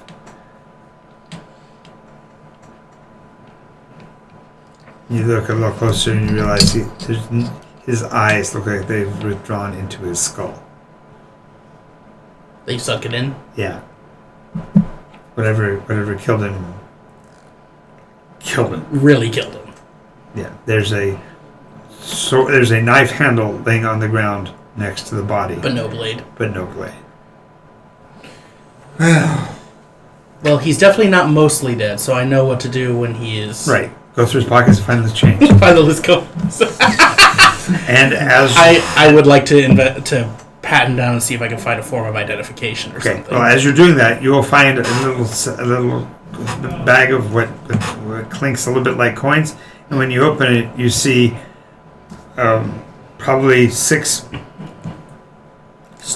coins, and they all look like they're made out of asphalt with the rocks removed. It's gray material with like pock marks and holes, like the pebbles were removed from the outside of the granite. And as you watch them, they shift back to gold.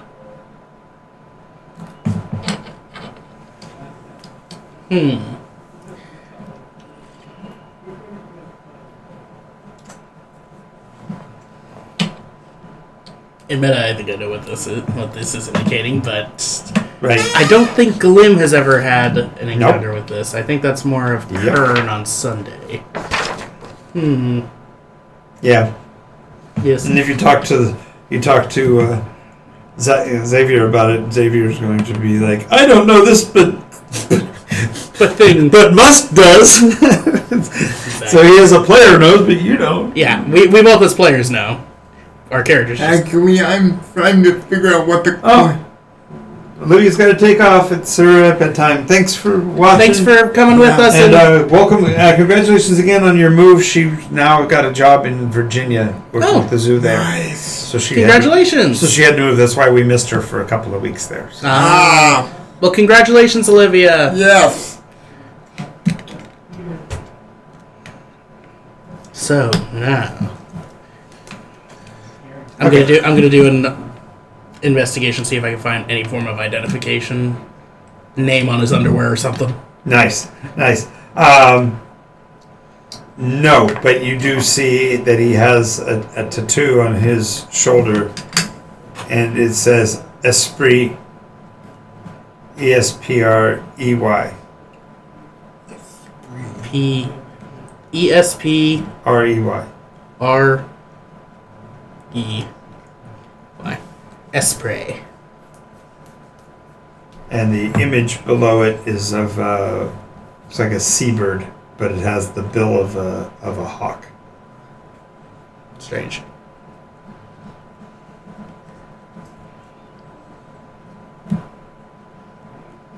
Okay.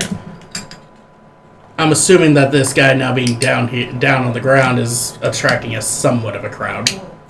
Not at this hour of the night. It's late in the afternoon, late in the evening. You're down over the body, and you see a form scuttling towards you, and he wobbles as he walks on his narrow little feet. His small little face with a pinched nose. Mm-hmm. He's heading right for you. Are you going to stay and wait for his approach, or are you going to try to disappear? Is he close enough for me to see him clearly? Well, you'd see his silhouette before you recognize actually who it is, but you can tell by the wobble who it must be. Yes. All right. Because I have dark vision, dwarves have dark vision, but they're both the exact same range. Right. So if I'm not making out details, he's not making out details. Right. So I'm just gonna, bolt into the shadows. Okay. He toddles on a little further. Now, are you going to go far enough away to watch all this, or are you leaving altogether?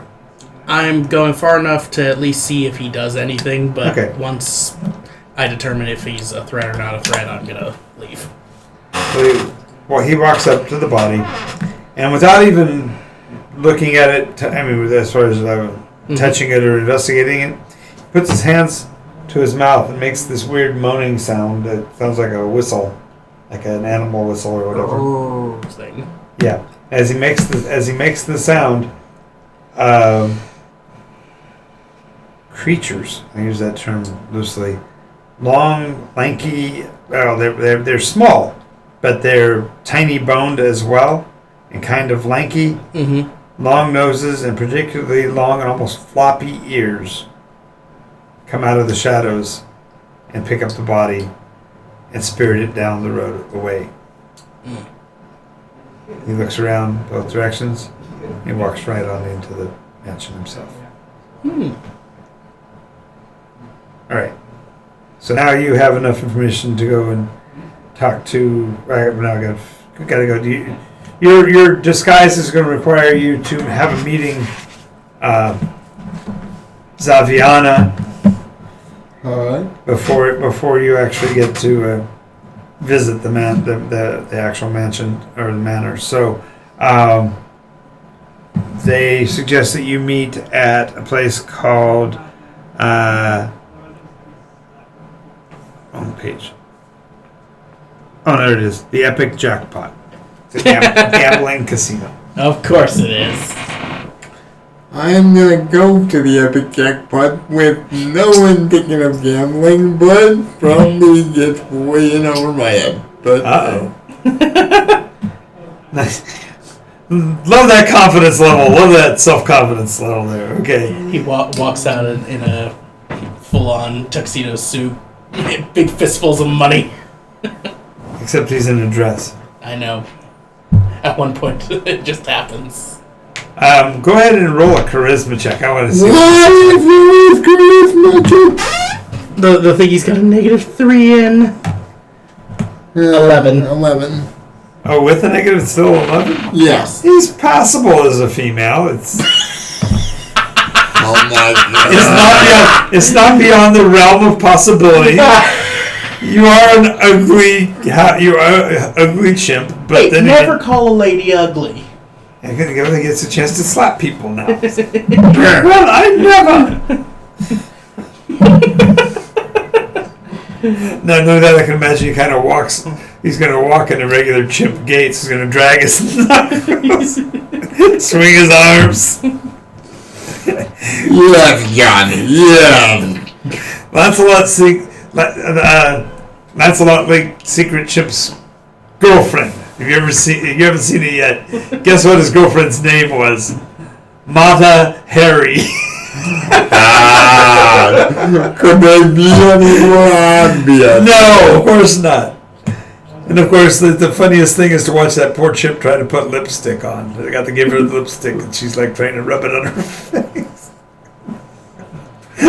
Okay, so Now we have a mental picture of what you look like. yes, and I imagine you got this big bulbous bouffant hairdo. I'm Clearly a wig. Before our Dungeon Master completely makes you look like a cartoon character, how about you describe how you would have Okay, rolled fair up? enough. Okay. You describe your own version of the dolled up female version of yourself. the dress is like actually quite elegant. Trying to design. I just imagine banana yellow. Sleeves or no sleeves? Oh God. I'm gonna go sleeves just because I don't want to be Full sleeves, half sleeves, or cuff? Do you guys have cuffs on the end? You're making me think too much, John. And trying. That's what I'm trying. If you have a dress in mind, you can just say that dress. Well, Like from Meteor. Yeah, say from another media source. So, who are you dressed like? I mean, are you in the Marilyn Monroe white skirt that you have to hold down? no. It was Don't look, boy. Don't look, boy. It would be more like He's got his red and white striped swimming trunks underneath it, right? There is something wrong with all of us. yes, there is. But I am. But you come back to Nycos just for it. I'm thinking. If I had to put a media source, like, I don't want to. I'm thinking Laura Croft because well, that's too tight. No, I see that.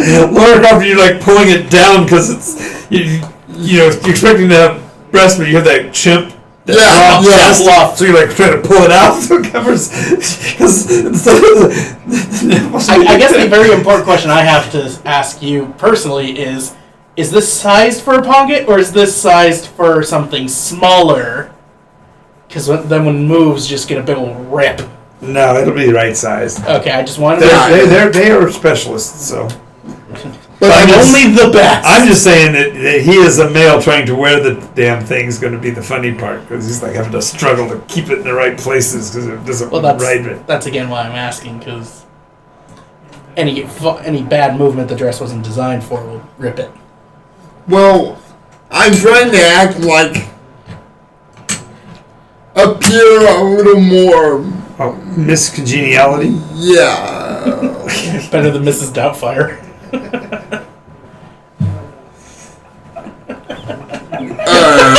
We all needed that visual. Thank you very much.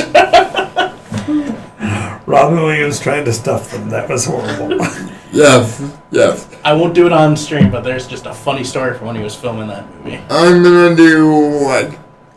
The thing is, I wanna try and act like a little bit like the tough girl, and that's why I said Laura Croft, Okay.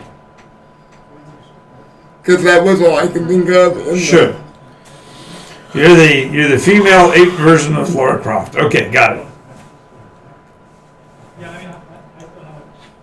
Ah, the person that greets you is SecGen, probably Rodenta. Probably got a bit of a whiskery nose, gleam in his eye. Rat or mouse like. Okay. Correct? More like right. Yeah. Yeah. Actually, the upper end of that is like a weasel, so it's got this longish nose. Well, which is it, John? Well, what I'm going for is the look of the weasels from Roger Rabbit. Oh, The other gang. The other gang in town. the brothers. The weasel gang, yeah. Yeah. So, you want to see the boss, eh? I have something that you may be interested in. Takes one look at you and goes, I don't think you hit the boss's type. We're looking for Follow a me. rabbit, Diamond. You seen him? I follow with like, I am clearly trying to, like, how small, like you said weasel-like, what is He's the... shorter. He's half Yeah. your height. He's half your height. But he's still wearing a very, very tightly trimmed zoot suit, very similar to what the Oh, geez, what From is Roger it? Rabbit, the Yeah, cartoon yeah. weasels that were always everywhere. I'm following him, but like kind of looking around, trying to scope out any possible hidey holes in case I need them. Okay. Okay. So, well, you're just going to this bar, and Oh, this my mistake. hey, you're not going to the mansion yet. You got to get through this part Yeah. first. You got to go through your screening. So I'm gonna follow the weasel with a kind of like, is this in my kind of muttering under my breath? Is this really worth it? Anyway, it takes you in and takes you right clear through the restaurant and towards the back. And the music up towards the front was this sea shanty kind of three instrument, cacophonous music. But as you move to the back, there's a violinist, and she's an Eldrin, and seems very intent on her music, and she's quite the looker. So go ahead and make a charisma check there as you go Why, by. John? Why? Because I found out your weakness. I found your kryptonite. What's his kryptonite again? Anything charisma based, he's got a sucky charisma. So 11. You actually hold your own. She's a looker, but you're able to get past it. Yeah. Anyway, you walk back in and pull the curtains back, and the lone violin is the only music you hear, and seated at the table is a dwarf. He's got a face. His beard is borne down by a bunch of beads, and you realize little tiny skulls are woven into his beard. And they're pulling down his face so much that he's causing him to have jowls. Oh, that's... So he's got a perpetual kind of scowl. Yeah. Kind of droopy. Yeah, it looks a So little this is like, not really Scarface, but... Marlon Brando. Yeah. So, you come to see me about a business proposition. On the day of my daughter's wedding. I'm gonna go get a drink. Yes, real please. fast. Grab me one too. Yes. Coke Zero? Yeah, you just put it against my credit. Scott, would you like anything? Coke if they have. Just a regular Coke? Yeah. Sorry. I, would be like, I may have some products. They... I can understand needing to move product at a time like this, with all this conflict going on, and these thugs, these hooligans, these alley bashers causing all kinds of problems. You want to do business with a respectable source, right? Right. And so you come to me with this offer, but I don't know you. I've not heard of anyone named Saviana. I'm sorry, I just don't have a connection that I can follow. Are you French? No, I'm just kidding. He wouldn't know how to respond. Exactly. I am a new player in these parts. I see. So, what are we moving? I will pull up the film. You didn't show it here in a restaurant. No, I'm gonna be like, it is a very large and somewhat rare artifact. Oh, Very delicate. wouldn't happen to be made out of crystal, would it? It's not. It's not. Not that delicate, but just hard to move with the climate. Oh, I totally understand this climate, this environment we find ourselves in. So, you come all the way here to trade with me. I've not heard of you. Why didn't you sell to the bashers?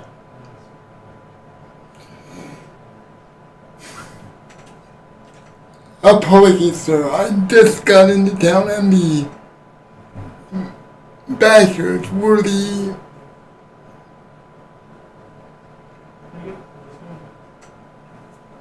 I did not know that there were any other people operating. I thought it looked like the backers controlled the area I was in, so I assumed that they were the ones who moved things around the town. Right, so why didn't you go to them first? I like to weigh my options and see what see. Oh, did you get some hot dogs to go with the Twinkies? I was gonna say, Scott, you said you like Twinkies, right? We had already determined before the show started that Scott is not a fan of Twinkies anymore. I used to be. Now I think. So probably some bad stories related to them that we will not get into. I had a bad experience. Do you need a hand with that? Yeah.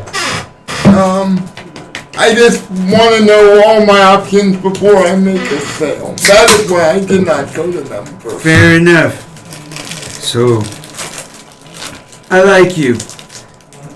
And he puts his hand on your thigh.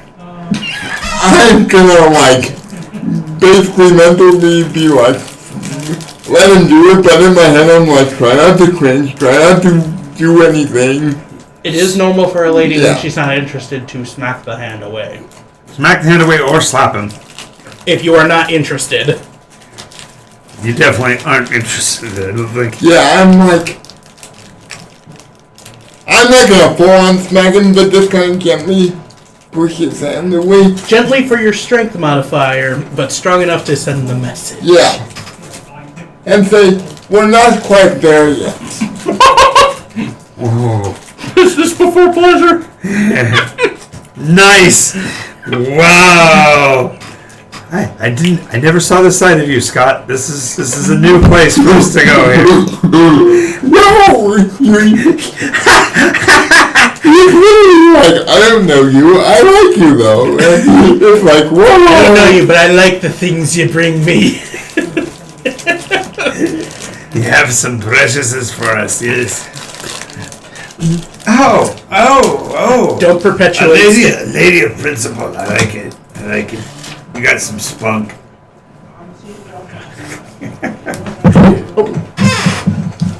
You know what? Maybe it would be easier. If you grab the straw. Yeah. Can you help me get it out of the bag? Here, no problem. Now, here you go. Big old cigar.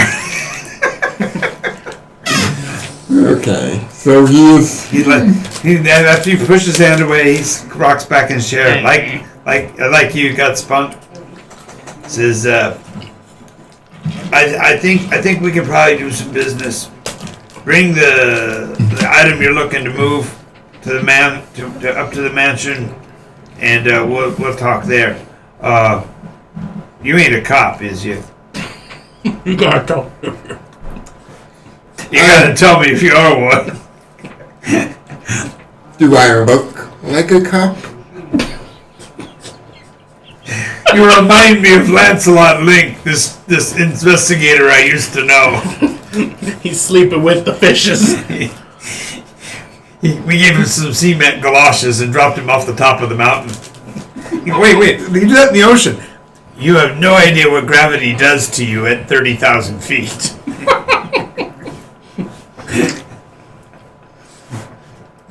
So he flew with the fishes for a while in Nycos. Because apparently fishes fly in the sky. Haven't you ever heard of flying fish? Yes.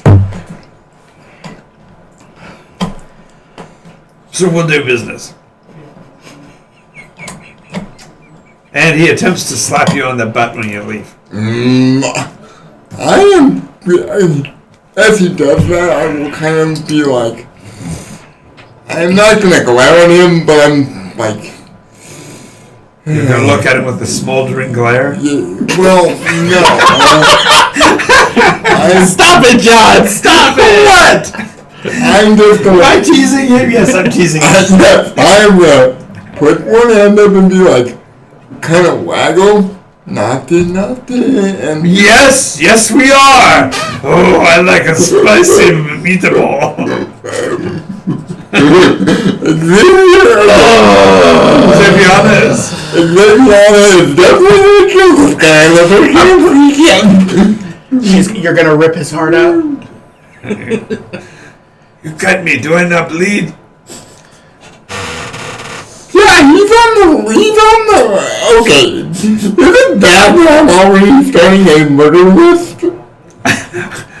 Wow, that's a big jump. You're a rogue, so I would assume it's not necessarily a far-flung idea, but from how Xavier's been, it does seem a little out of the blue. Cap appreciated your performance. He gave you an LMAO, so... Thank you. This is very. This is difficult, isn't it? I definitely expanded your acting horizons. Oh my god! Hey, I got you to cross-dress and to slap a guy. That's good. Well, we came on to YouTube. I'm sorry, it's the voice copy of that one. I'm sorry, Scott. The thing was, your voice was not high-pitched during the whole competition. You were rather sultry and deep. And now as you're explaining yourself, it's totally, oh my god, he like touched me. I didn't even like him. Well done. Oh my god. Alrighty, we're going back to the ship. Alright. Coolio, Oh, Cap did notice that this is, by the way, Nycos After Dark. We haven't done here in a long time.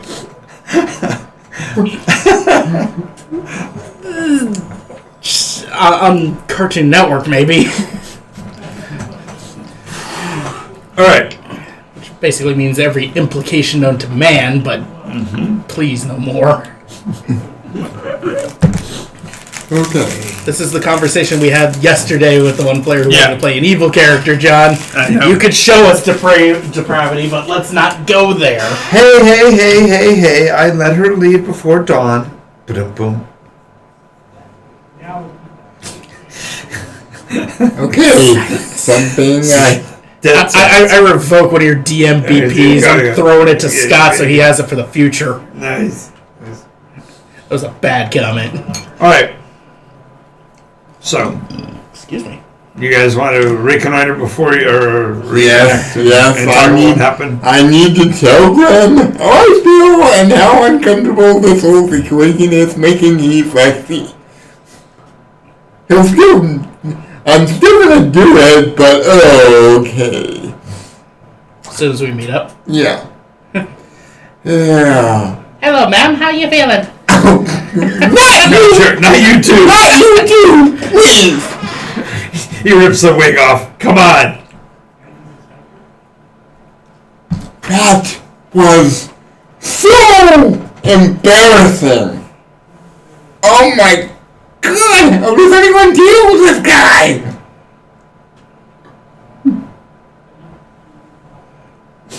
So I take it that it went well?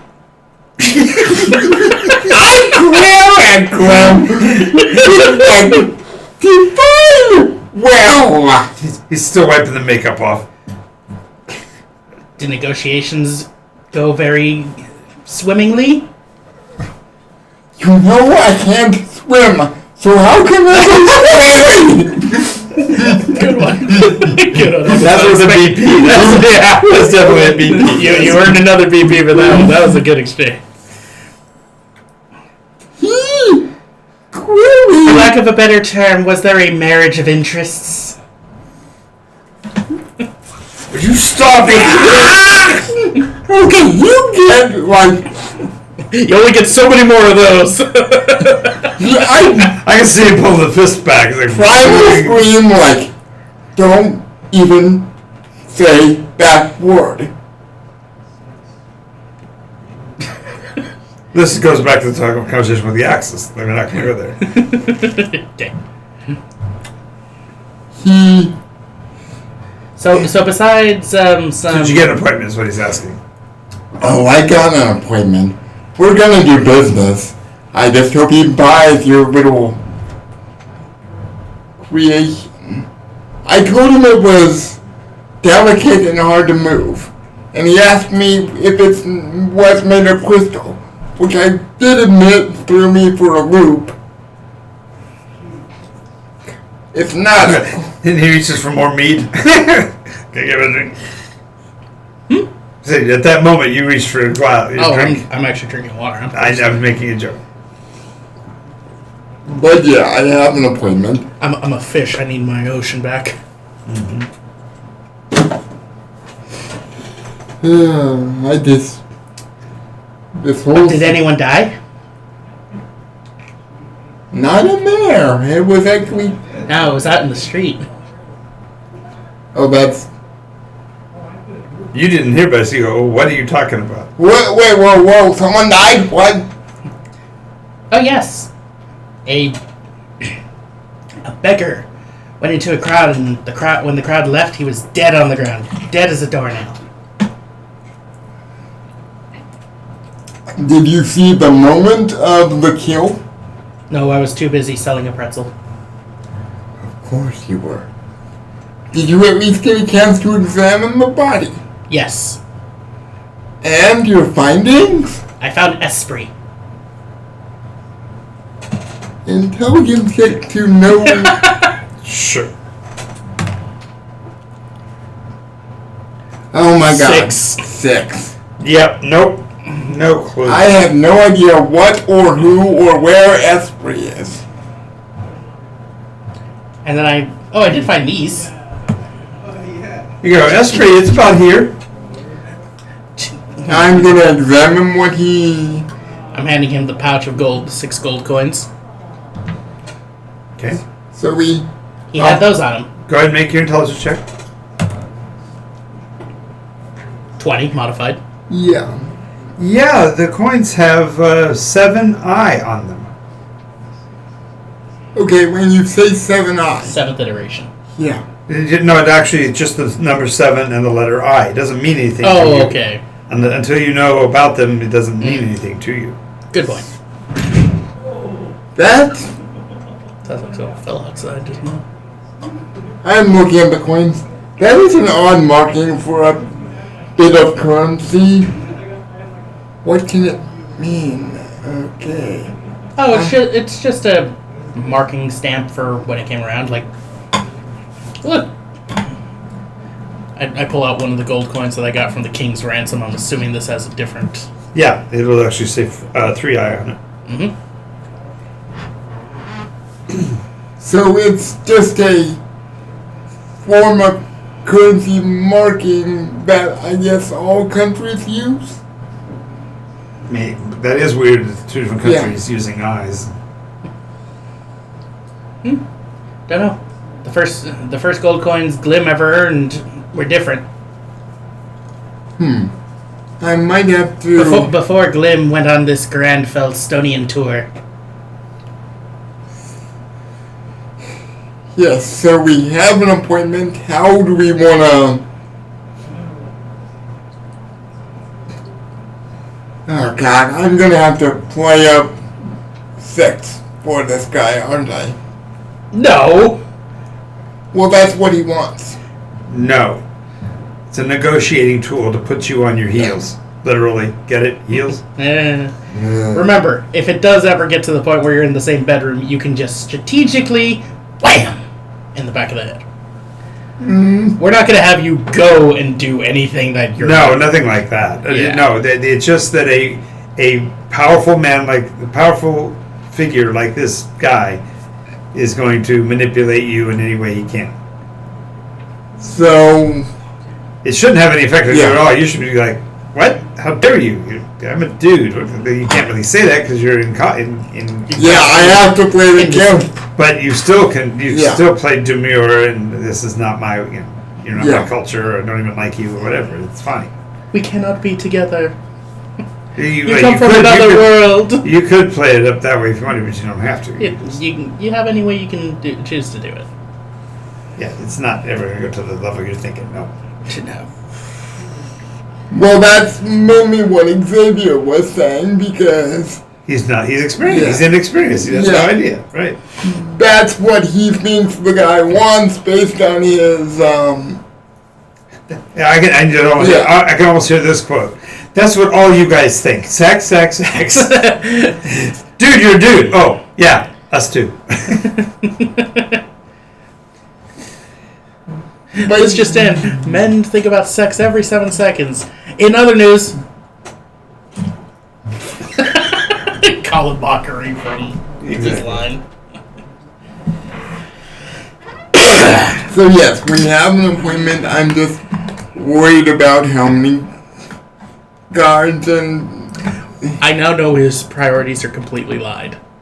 Because we just had okay, he's a little overly interested in me. Oh, by the way, a guy died, and I found these weird coins on him. But we're back to, oh, I'm not happy with this guy. We now know exactly where the lie is. The line will be. Yep. It's nothing bad, it's just... It does tell where some priorities will sometimes fall.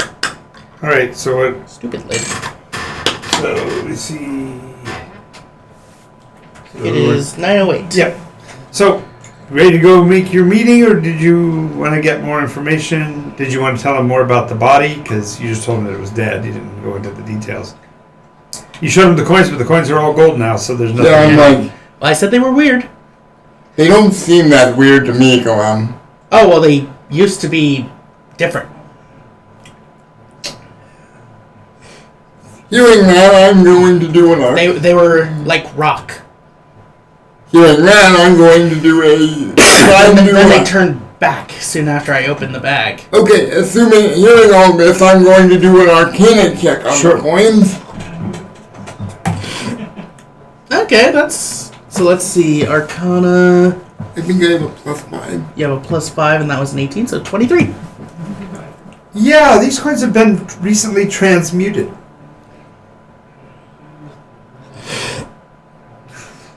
So it's a transmutation spell. So they're not real coins. It's what? Well, it's been over an hour, and usually transmutation only lasts for an hour at most. So perhaps they transmuted from gold to something else. Transmutation magic has been used on these. Oh, I'm sorry. My skills lie in illusion and confections. Okay, so we don't know what that is all about. My cousin was very good at transmutations. Made big things, changed things into others. He ruined the local town's economy. He was Tim.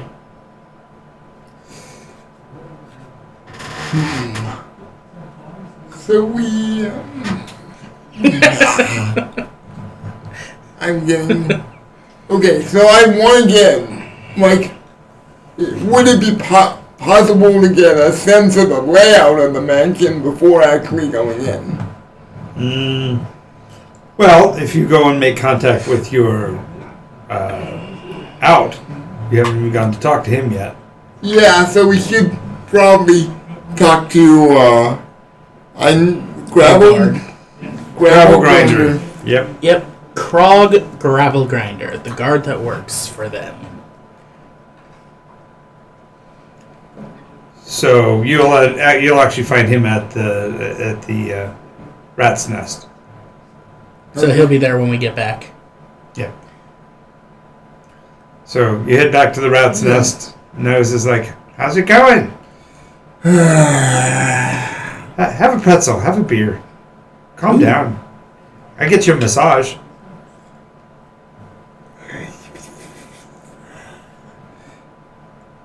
Is this one of those famous dwarven massages I've heard so much about? No, her name's Olga. So... Olga the Okra. Oh, Yeah, she's got rough hands, but oh, those thumbs. Fear all 8.5 fingers. Exactly. By context, does this sound like a massage you'd even want? Yeah. Well, if you're offering. Yeah. Maybe we should take some time to relax. Yes. You look yes. like you need to loosen up a bit. Perhaps. He's a little wound tight. Yeah. Suffice to say, I got our appointment, but it led to a very embarrassing situation. You're going to be telling this to some complete stranger? No. No. Hey, it's one of those things where you'll be getting massage right next to the person, and the masseuse will just be tending to both of you at the same time. Yeah, so,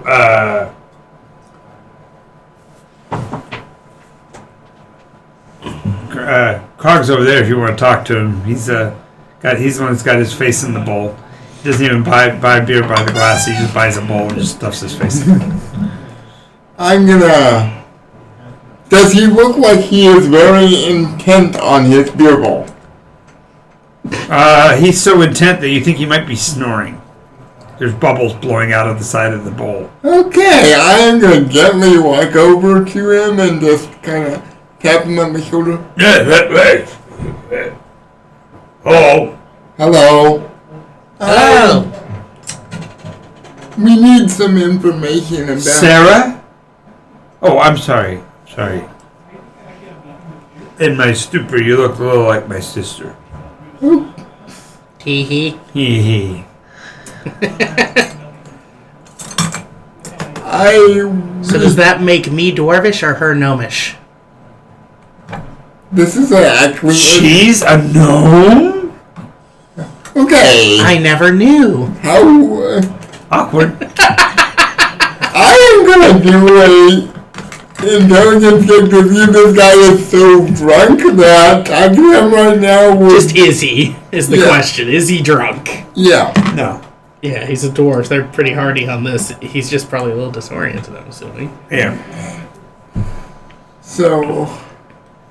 Sorry to bother you. You're the gravel grinder, right? I'm the one and only. You got some gravel you need ground? In a matter of... Gotta get a grunt.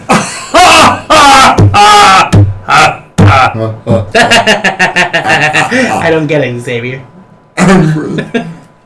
He's tooting his own horn, Glenn. No. Making a joke. Well... You ever had to fight a grunt? They fight dirty. That's because they're low. The shortest guy in the room. I thought that was you. Yes. That's why he's looking That's why I'm around. looking around, just like, So... And also being used to being the butt of all the shit catch jokes. So you want to go to the manor right here? Yes. I'm trying to find out what possible hazards / I don't want to say opposition because I don't expect this to devolve into a sticky Did you situation. just say the word devolve? Sec Gen. He is second Genesis. I don't get the rest of the joke, though. Devolve? Apparently, the people in all... Devolve? The promise of the coming one? Okay, Is that his name? No. I don't know his name, I don't care. Shh. That's Tumgear's true name. It's Devolve. So if we find a guy named Devolve, we know who it is. Forgive my choice of wording, even though you find it amusing. I am trying to figure out how to avoid a confrontation, if possible. So knowing what I'm going into... Well, are you going to give him what he's buying?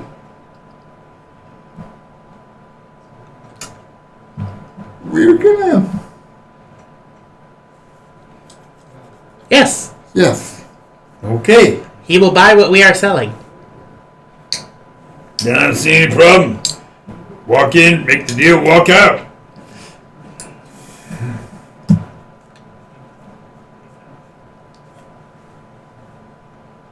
So you don't... Was there a reason why we needed to plan for an escape route? I just like to have all my bases covered in case something happens. Wait a minute. Can someone repeat to Glim what the plan is? What are we doing? Glim wasn't paying attention. Again. Plot That was twist. yesterday. Plot twist. This is pretty much for the whole time we've been here. So, let me get this straight, Glenn. If it doesn't involve food, you're gonna like... Wow, he nailed it in one go. He got it right off the bat. You're a quick study.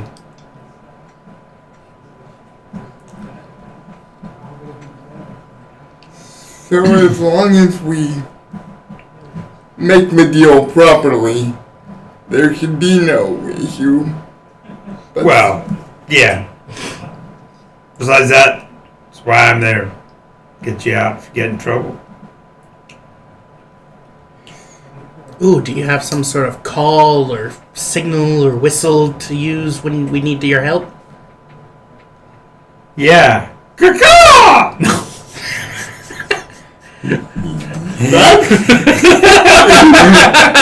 if you're just like, that is your job. And you do that. Or you need something with food to be involved.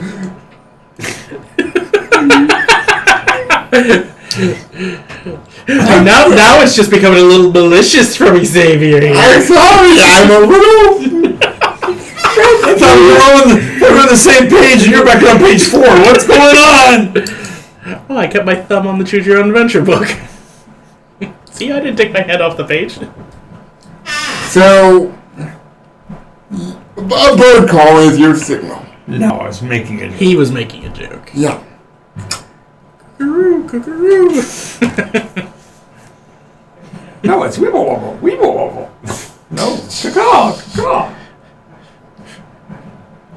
Oh, I know. Whippoorwill, whippoorwill. I know his call. The tallest grund. So, Does he have like a signal or something to share in the event that we need help? oh, I'll be right there. Ah, I see. Okay, so this is gonna be a very close quarters meeting. Well, yeah, you're going to be offering an item of precious value, and he's going to be giving you a pile of cash, and then he's going to try to kill you. Okay, so you're saying combat is an inevitability. There's a chance. Ooh! Depends on how well you intimidate. We all know how that works. Xavier will start blushing. Glim knows what he's gonna do.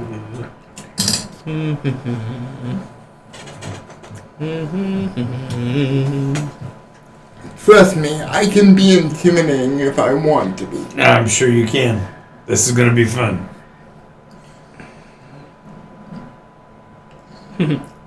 Wonderful. I'd like to spend some time preparing something. Okay.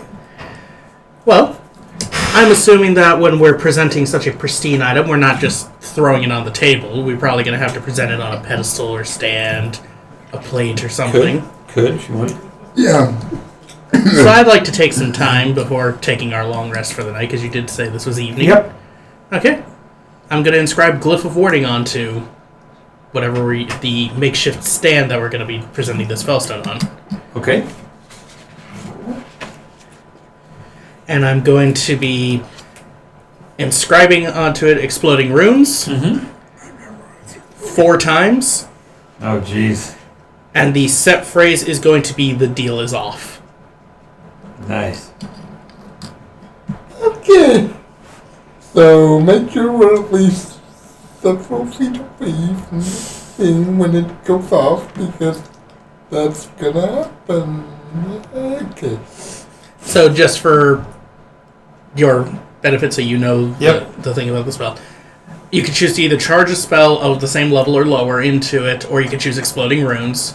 You can set it to a phrase, which if anyone speaks it when it's spoken, the spell automatically discharges. So if someone offhandedly accidentally says the spell, it could detonate. Mm-hmm.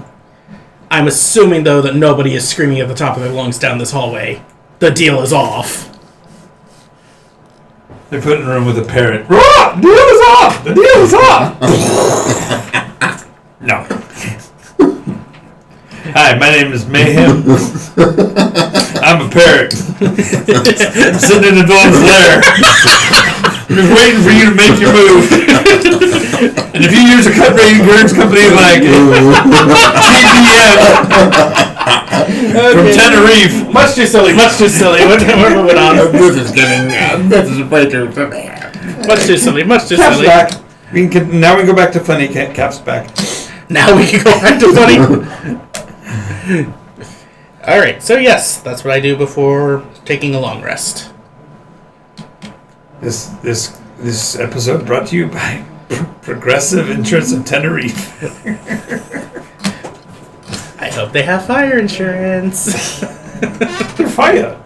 Fire. Alright. You're so stupid. Okay. So I'm just going to put a little...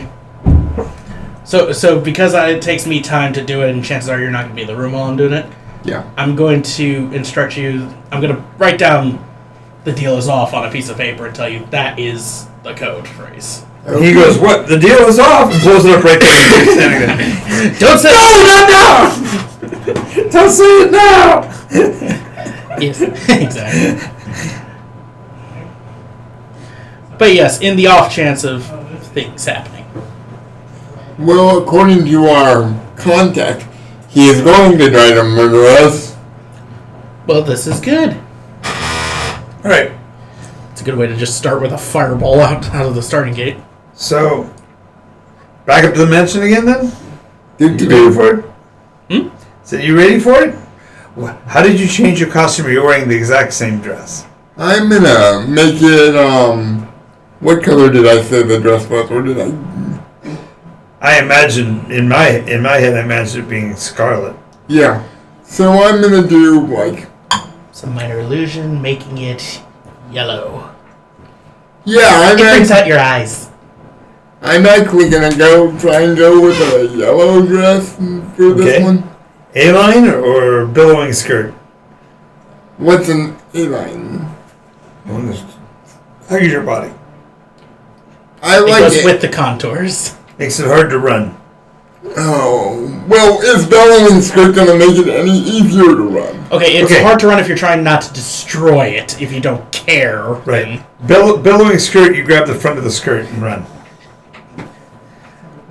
Okay. A-line, you have it cut so it's like you use a reference to Lara Croft, so it shows off a bunch of your thigh so you can run. Okay, I'm gonna go with A-line and hope that I don't... Nice. We just got Scott to talk about cross-dressing into a A-line skirt. Has this been your long 6 years I've been waiting a long time for this. I thought I drew him mad before, and now he's gonna have nightmares. Okay, Now he's gonna have nightmares of a pungit in a dress chasing him through his I skirt. just like to know. Oh no, I'm at my prom and I have no date. Oh. But I've got a coconut.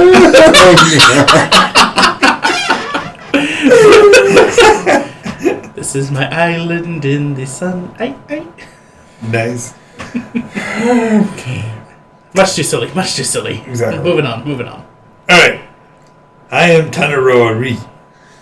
No, Tanaroa-Ru. I am the Thunder God.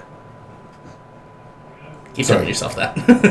Yeah, just quoting from a little Disney part there. Mm-hmm. So, we get our long rest, we get all nice and ready. You spend your hour putting on makeup.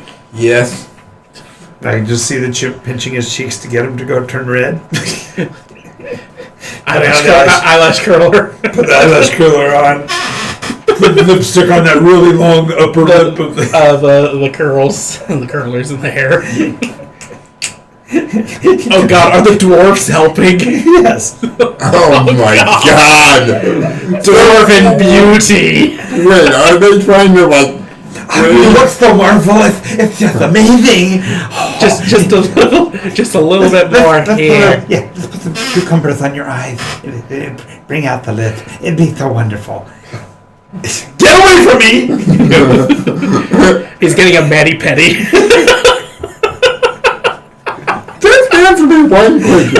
Walking out with his toes with the pillows between us so the nails can dry. Since it's dwarves, are they trying to braid my, your gorilla beard. yeah. Oh, that would be funny. Yeah, yeah. That would be funnier if the gorillas were trying to braid a dwarf's beard. Don't tempt me. I will try and do it once. Try and tie Nice. the beards together. Nice. All right, so Does this gussing up give him any advantages or anything? absolutely, since he had assistance on the costume, it's going to be harder for them to see through it. So does that change his modifier when he's trying to push himself off as a lady or something from a -3? Well, no. What it does, it gives him a default charisma as long as he doesn't talk of a 15 Okay, so it changes your -3 to a +2 until he talks. don't talk. Okay, so I just have to not say anything and be doing. Well, the whole point is you were going to take Glim with you. Yeah. So Glim Okay. might need to be in some form of costume to represent your attaché. Got it. Since I can't take off these magical pants, I'm still just going to... Oh, you'd be surprised what they can do. Ooh, what can they do? Give you basically. We never did determine what these magic pants actually do. I know.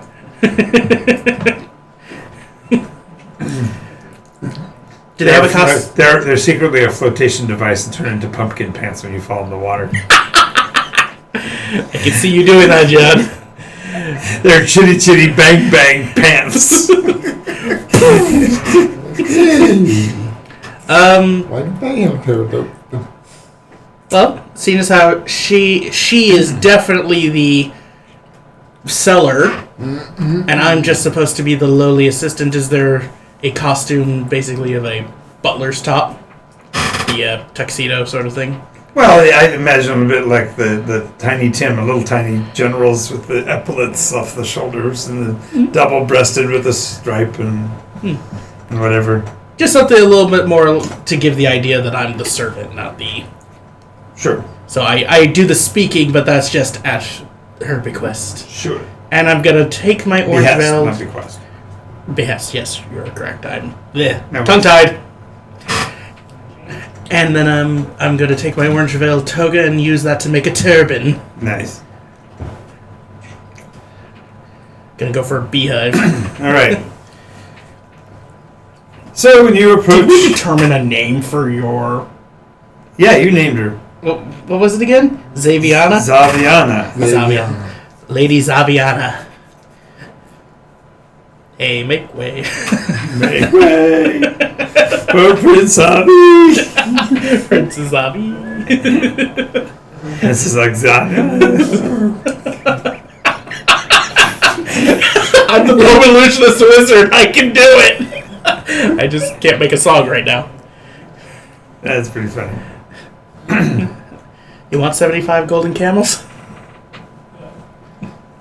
Maybe. There was a small- They're paper mache. They stand there. They don't do anything, but that's what he can do.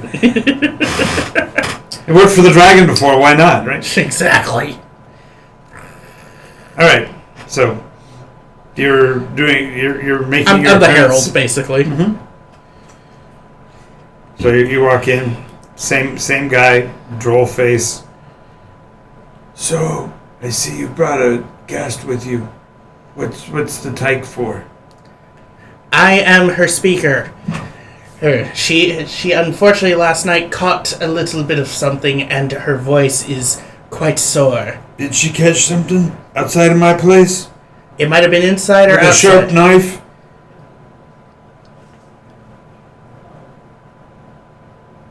No, she didn't catch a knife.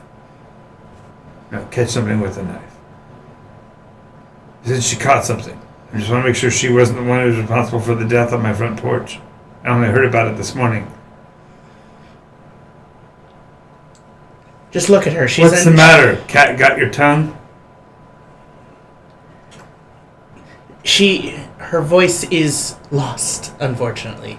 Oh, I heard about that. I heard that Ursula's been at it again. The necklace that steals voices. No. I get it. No. I get it, John. You don't learn about the D word when you're talking about I know. elephants. But again, Glim doesn't know, so I know. every joke is just going to go over his head. That's because you got nerves of steel. May we perceive? Proceed? Proceed, you mean? Wow! How dare you make fun of my speech? Show me what you got. Xavier will wiggle her hips and kind of make a flourish to present the. Okay, so I'm no longer looking at whatever he's pulling out the thing with a flourish and showing off the. I'm not looking at it. I'm looking at boom bop boom bop boom bop. He's stomping his foot, going.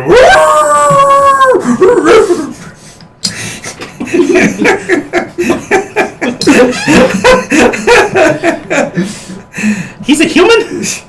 Dwarf. Guess they're really into hairy ladies. Hello. And no beard. Okay, a full body beard. Deep. So yes, we've got our wonderful That's falling funny. stone. It's funny. What do you have one of those for? It's for sale. I heard they're good planting. Ooh, where? Funny you should ask. Who are you anyway? I am her speaker. Yeah.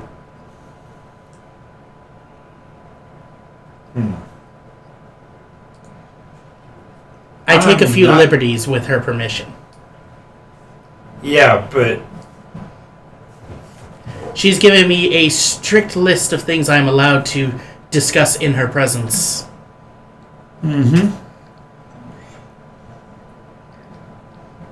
So what do you want?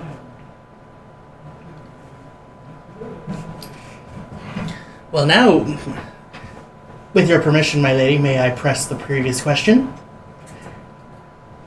My lady here would like to know where we would plant one of these things. It might determine its intrinsic value. Oh, no. No, if you were planting it, you wouldn't be offering it to me for sale. So I'm trying to figure out whether or not you know Quantivus is dead or not. He's dead? Yeah, Scuttlebutt started a couple days ago. Apparently he got a sword in the heart or in the lungs or something. My, how ghastly. Yeah. So does that mean this no longer has value? No. But the fact that you're trying to sell it suggests that you might be... I'm really confused.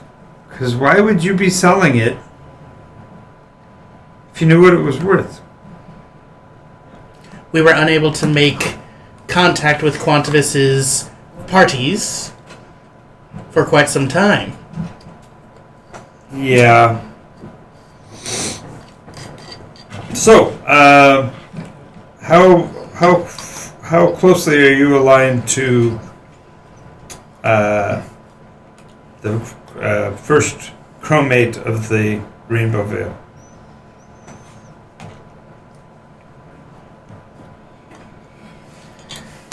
Got it, good job. Yeah.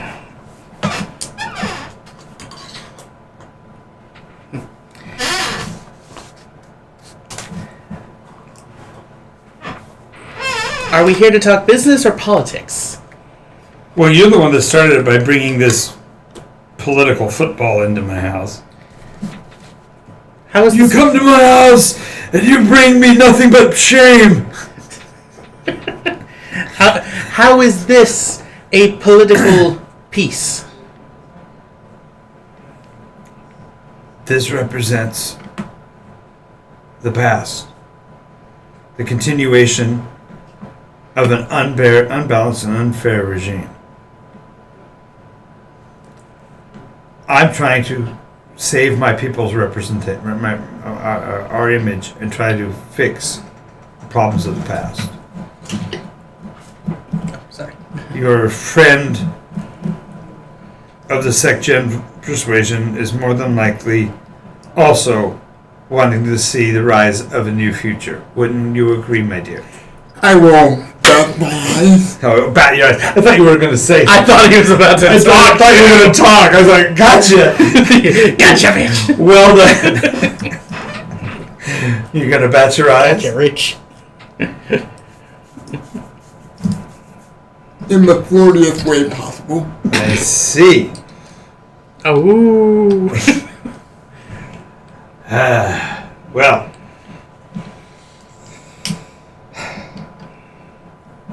All right. Where's Wraith? Where's Wraith? I have it the foggiest. And the Dragonborn?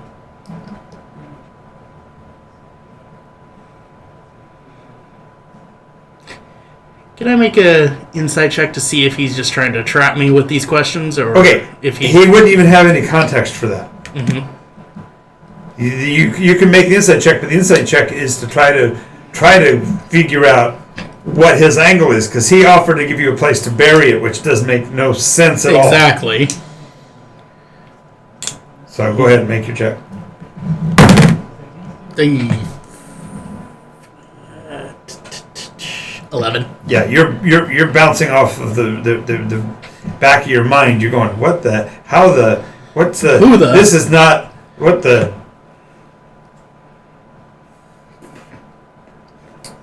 He's so wrestling with himself.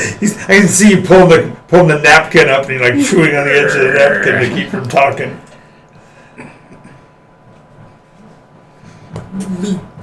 Wait, can I have this? I do not know the answers to your questions that you are asking. Who are these people?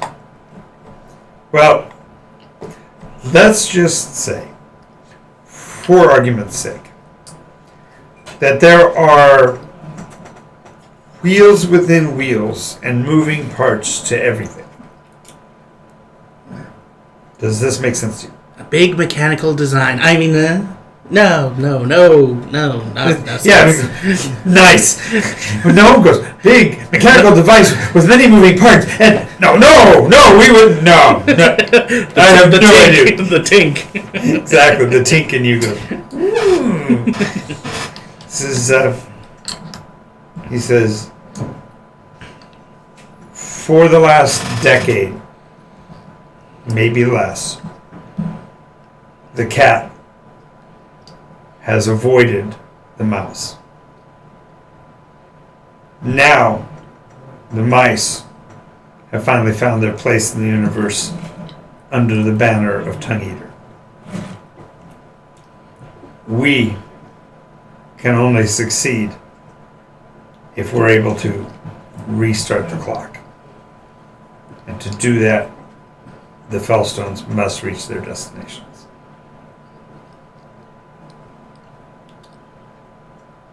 I see. We've been waiting for your arrival for some time. For hours? Yes.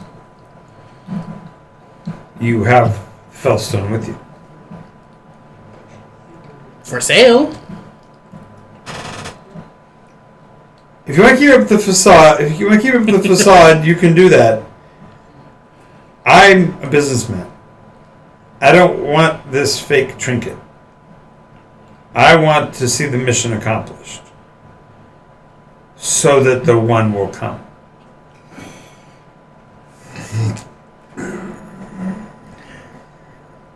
In meta, Glim's gonna keep up the facade as long as you're willing to. So if you want to drop it, we can drop it, but otherwise... I don't want to take away the opportunity. This is your opportunity to shine, right? Yeah, you worked for this opportunity. I'm not going to take it away from you. So you already know that it is fake. No. Thank you for verifying, however, that it is. By the way, what happened to your voice? You were so sultry yesterday. And the wig comes off. I can see that just now. You thought I was a beautiful woman, but it's me. Okay. For clarification, I never thought you were that beautiful, okay? Ouch. But the way you walk, dude looks like a lady. That's all I'm going to say. You cut him deep. We'll put a band. Enough of this tomfoolery. Okay. You mentioned the one who is coming. Absolutely. What do the Fellstones have to do with him? Why He can't come until the clock resets. and the Fellstones are how that happens? You took the words right out of my mouth. What happens when he comes? And who is he? I'll explain later. Nice! That's worth a BP as well. Because this is the guy you can explain to and he won't remember in 10 minutes anyway. So. I'll explain later. It's the right answer. Oh my god, it's a first. Someone's playing off of a character of Matt's and earning BP left and right. Usually that's the one that's getting them. Yeah. So, Turnabout's fair play. Exactly. where was I? Oh yeah. Gaining your third BP of the day. I'll explain later.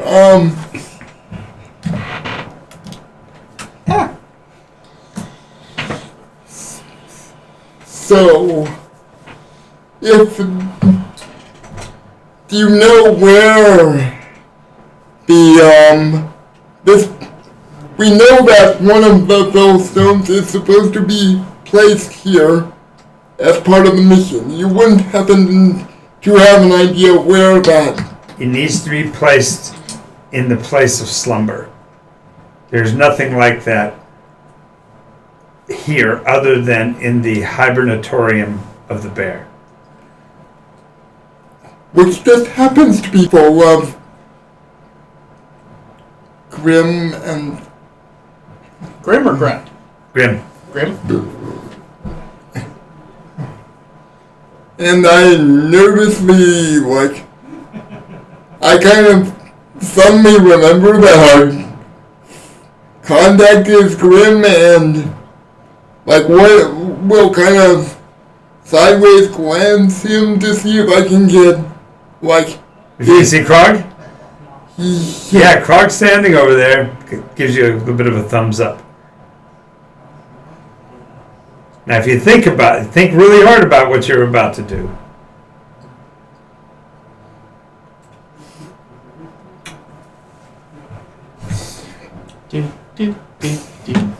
You can talk to each other about it because this is literally huddle up here. So, we obviously can't say it, but I've been inside that temple. But I didn't see anything that looks like a place of slumber unless it's underneath. That would be an interesting place to have it. Maybe we should check it out. Worth a try. So, if we were to see one safely delivered to the temple where it needed to go,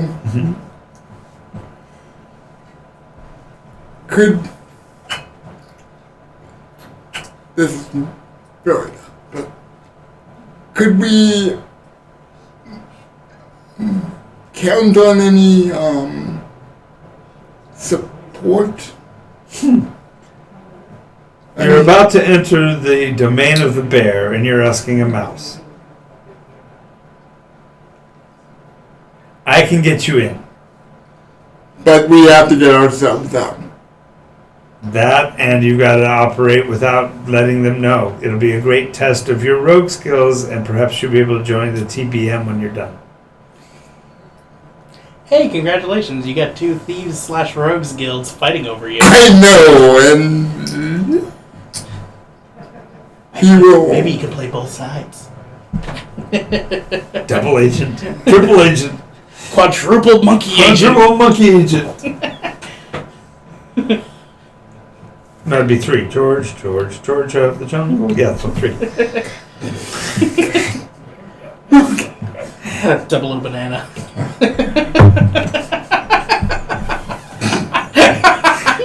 Secret agent Chip. Secret agent. Agent Apegent. Secret Agent. Lancelot Link. Secret Chip. Secret I'm Agent gonna Man. be walking mad because of all that. But anyway. Okay, so let's do this. We are at 9:45. We are out of time for the day anyway. We will do the assault on the hibernatarium next week. All right. And it'll be a bit of a stealth mission. We'll set up some terrain and run around in a place and hopefully bury a Fellstone. What can you give me for this thing? How about a latke recipe? A matzah recipe. Good enough. Oh, you might want to change your business dealings Oh yeah? vernacular. Oh yeah? Yes. Right. We were very confused. How so? Glim was very confused. Where? When? How? All the time. Don't Don't pay any attention! Don't worry. No. In character. No, I got it. I'm trying to basically say, don't say the code word. Oh, I got you. Oh, I got you. Now I get you. He doesn't understand anything. No, exactly. But at least then I can basically say, I warned him. Yeah, exactly. Alrighty, well, thank you all for watching. Thank you guys for playing. 300 experience points. Okay, so that puts me. I didn't mark down the 300 from last week, so I should have been at 700.